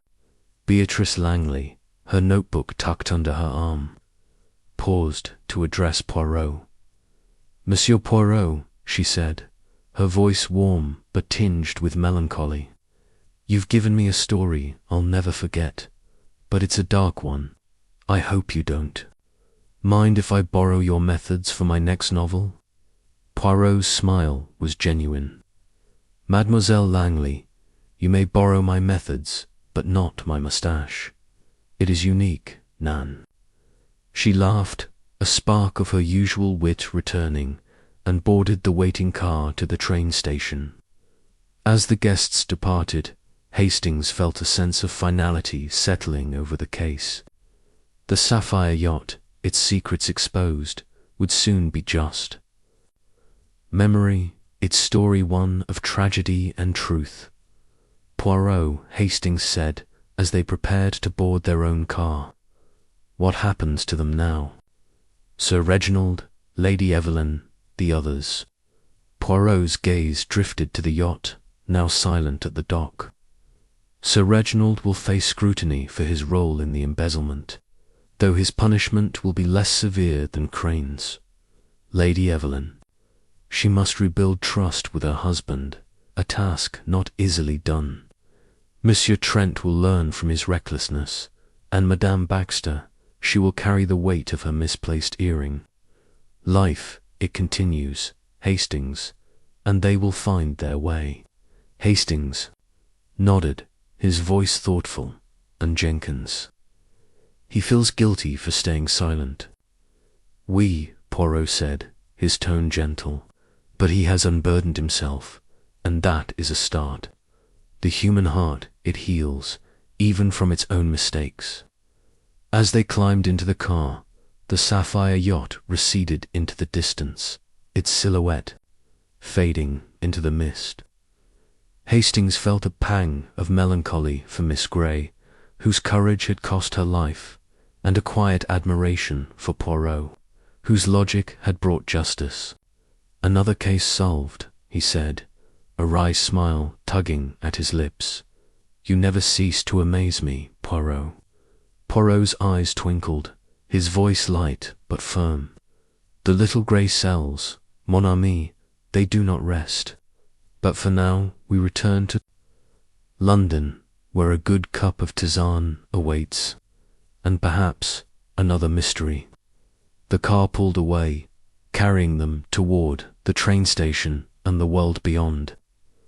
The sapphire yacht stood as a testament to the fragility of human greed and the power of truth, a chapter closed but never forgotten in the endless story of Hercule Poirot. Chapter 14. The echoes of truth. The train from St. Mawes to London rattled through the Cornish countryside, its rhythmic clatter a counterpoint to the sombre mood of its passengers. The sapphire yacht lay behind, docked at the pier, its polished decks now a silent witness to the tragedy of Miss Sylvia Grey's murder. Victor Crane, unmasked as the killer and Sir Reginald Haverford's accomplice in embezzlement, was in the hands of the authorities, his confession a stark resolution to the web of deceit that had ensnared the yacht's guests. Yet, for Hercule Poirot, the case lingered like a faint melody, its final notes unresolved until every echo of truth had been heard. Captain Arthur Hastings sat opposite Poirot in their private compartment, the countryside blurring past the window, in shades of green and gold.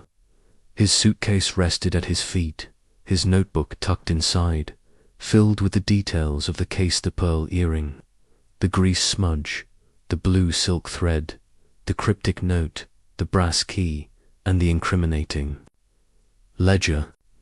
The revelation of Jenkins' withheld knowledge had tied one loose thread. But Hastings sensed Poirot was still preoccupied, his mind turning over some unseen detail. "Poirot," Hastings said, breaking the silence, "you've done it again. Crane's in custody, the ledger's with the police, and Jenkins has come clean. But you're still brooding. Is there something we've missed?" Poirot, his grey suit as immaculate as ever, adjusted his pince-nez and gazed out the window, his green eyes reflective. "Mon ami, the case is solved. But the mind of Hercule Poirot is like a clock, it ticks until every gear is in place. There is a small matter, a whisper of doubt, that lingers. It concerns Lady Evelyn." Hastings raised an eyebrow, leaning forward. "Lady Evelyn, but she's not the killer. Her outburst about Sir Reginald and Miss Grey helped you crack the case, didn't it?" Poirot said, his moustache twitching with a faint smile. Her revelation was the spark that ignited the truth. But her silence before that moment, her fear it, suggests she knew more than she admitted. "I wish to understand why," Hastings frowned, puzzled. "You think she was protecting someone, or hiding something of her own?" Poirot's gaze returned to the window, his voice soft. "Perhaps both, Hastings. The heart, it is complex. Lady Evelyn's love for her husband, her fear of his secrets, her suspicion of Miss Grey, these were not mere emotions, but threads in a larger tapestry. I wish to speak with her one last time before we reach London." The opportunity came sooner than expected. At the next station, a brief stop allowed Poirot to send a telegram to St. Mawes, requesting Lady Evelyn meet them at the station in Exeter, where the train would pause for 20 minutes. Hastings, though surprised, followed Poirot's lead. Accustomed to his friend's penchant for tying every loose end at Exeter, Lady Evelyn awaited on the platform, her delicate frame wrapped in a grey coat, her face pale but composed. The station bustled with travellers, but she stood apart, her eyes searching the crowd until they found Poirot. She approached, her steps hesitant, her hands clutching a small handbag. "Monsieur Poirot," she said, her voice low, "your telegram said you needed to speak with me. I thought the case was closed." Poirot inclined his head, his tone gentle but probing. "It is, madame, but the truth, it has echoes that must be heard. You played a vital role, revealing your husband's confrontation with Miss Grey. But I sense you held back. What did you fear?" Lady Evelyn's eyes widened, her fingers tightening on her handbag. "Fear? I was terrified, Monsieur Poirot. I thought Reginald had done something terrible. When I saw him with Sylvia in the study, I feared the worst, not just about the ledger, but about them." Hastings, standing beside Poirot, interjected softly. "You thought they were having an affair, didn't you?" She nodded, her eyes glistening. "Yes, Reginald was so distant, and Sylvia was always there, always watching. I saw them together, whispering, and I let my imagination run wild. When she was killed, I thought perhaps he'd done it to silence her. Not about money, but about us." Poirot's gaze was steady, his voice calm. "And yet, you did not speak of this until the dinner, when the pressure became too great. Why?" "Madame," Lady Evelyn's voice trembled, but she held his gaze. "I loved him, Monsieur Poirot. I still do, despite everything. I didn't want to believe he was capable of murder, but I couldn't be sure. When he spoke of the ledger, I knew I had to say something, even if it hurt him." Poirot nodded, his expression softening. "Your courage, it was the key to the truth, madame. But there is one more thing. Did you ever see Miss Grey with Monsieur Crane?" She hesitated, her brow furrowing. "Crane, yes, once, a few days before the murder. They were on the lower deck, speaking quietly. I couldn't hear what they said. But Sylvia looked determined, and Crane was angry. I thought it was about work, but now," Poirot's eyes gleamed. "Mercy, madame. This confirms what I suspected. Miss Grey confronted Crane about the embezzlement, and he acted to protect his secret. Your silence, it was born of love, but your truth has brought justice." Lady Evelyn's shoulders relaxed, a tear escaping down her cheek. "Thank you, monsieur. Poirot, I feel lighter somehow. But what happens now?" To Reginald, Poirot's voice was gentle but firm. "Your husband must face the consequences of his negligence, madame. The ledger will expose his role, though he is not the murderer. You must decide how to move forward, together or apart." She nodded, her expression resolute. "I will, thank you, Monsieur Poirot, for everything." As she turned to leave, Hastings watched her go, his heart heavy. "Poor woman," he said softly. "She's been through so much suspecting her husband, carrying that fear alone." "Oui," Poirot said, his voice thoughtful. "But she is stronger than she appears. The truth, it is a burden, but also a liberation." They reboarded the train, the whistles sounding as it pulled away from Exeter. Hastings settled into his seat, his mind turning over Lady Evelyn's words. That's it, then. The last piece of the puzzle. Poirot's smile was enigmatic, almost mon ami. There is one final matter, the brass key. It opens a safe deposit box in London, where Crane hid the stolen funds. The police will recover it, but I suspect there may be more. To learn about his accomplices, perhaps beyond the yacht. Hastings' eyes widened. You think there's more to this? Another conspiracy. Perhaps, Poirot said, his gaze drifting to the window. But for now, our work is done. The Sapphire Yacht has given up its secrets, and justice will follow. The train rolled on, carrying them toward London and the familiar comforts of home. Hastings felt a sense of closure, tempered by the knowledge that the ripples of the case would linger for Sir Reginald and Lady Evelyn, for the Baxters, for Julian Trent, and even for Beatrice Langley, whose novel would no doubt immortalize the tragedy.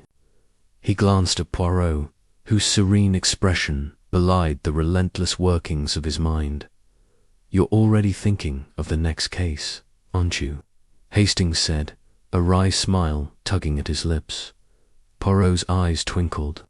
"The world, it is never short of mysteries, Hastings. And where there is mystery, there is Hercule Poirot, ready to restore order with the little grey cells." As the countryside gave way to the outskirts of London, Hastings leaned back, content in the knowledge that, with Poirot at his side, no secret could remain hidden for long. The sapphire yacht was behind them, but its echoes would resonate, a testament to the power of truth and the indomitable spirit of the little Belgian detective. Chapter 15. The final reckoning. The train from St. Mawes pulled into London's Paddington Station under a grey afternoon sky, its whistle a mournful note that marked the end of the journey from the sapphire yacht, the opulent vessel now a distant memory docked on the Cornish coast, had been the stage for a tragedy that had unravelled the lives of its passengers. Victor Crane, the murderer of Miss Sylvia Grey, was in custody, his confession exposing a web of embezzlement woven with Sir Reginald Haverford's negligence.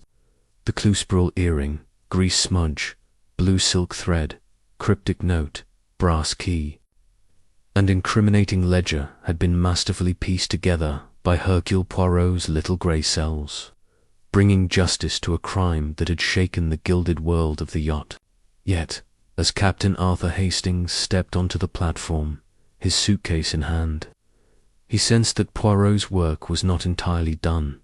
Hercule Poirot, immaculate in his grey suit, adjusted his hat and surveyed the bustling station with a serene intensity.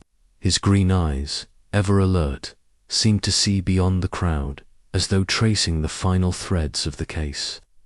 Hastings, walking beside him, felt a mix of relief and curiosity. Lady Evelyn's revelations at Exeter had tied one loose end, but Poirot's preoccupation suggested there was still a note to be played in this symphony of truth. "Poirot," Hastings said, his voice tinged with impatience, "we've solved the murder, Crane's locked up, and the ledgers with the police. Surely that's the end of it. Or are you still chasing that brass key?" Poirot's moustache twitched with a faint smile. "Mon ami, you are eager for the curtain to fall, but the stage is not yet empty. The brass key, it is the final piece. It opens a safe deposit box in London, where Crane hid the stolen funds, but I suspect it may reveal more a final echo of Miss Grey's courage. Come, we shall visit the bank before we rest." Hastings sighed, accustomed to Poirot's relentless pursuit of detail. "Right then. Lead on, old chap." They took a taxi to a discreet bank in the city of London, its marble facade a bastion of secrecy. Poirot, armed with a letter from the St. Mawes authorities, presented the brass key to the manager, a dour man with a penchant for efficiency. The safe deposit box, registered under a false name linked to Crane, was opened in a private room, revealing a stack of documents, a bundle of cash, and a small, sealed envelope. Poirot's gloved hands moved with precision as he opened the envelope, revealing a single sheet of paper in Miss Grey's neat handwriting. It was a letter dated the day before her death, addressed to the authorities. It read, "If you find this, I am likely dead. Victor Crane and Sir Reginald Haverford have been embezzling funds from Haverford Shipping. The ledger in Sir Reginald's study holds the proof. I tried to confront them, but I fear for my safety. Sylvia Grey.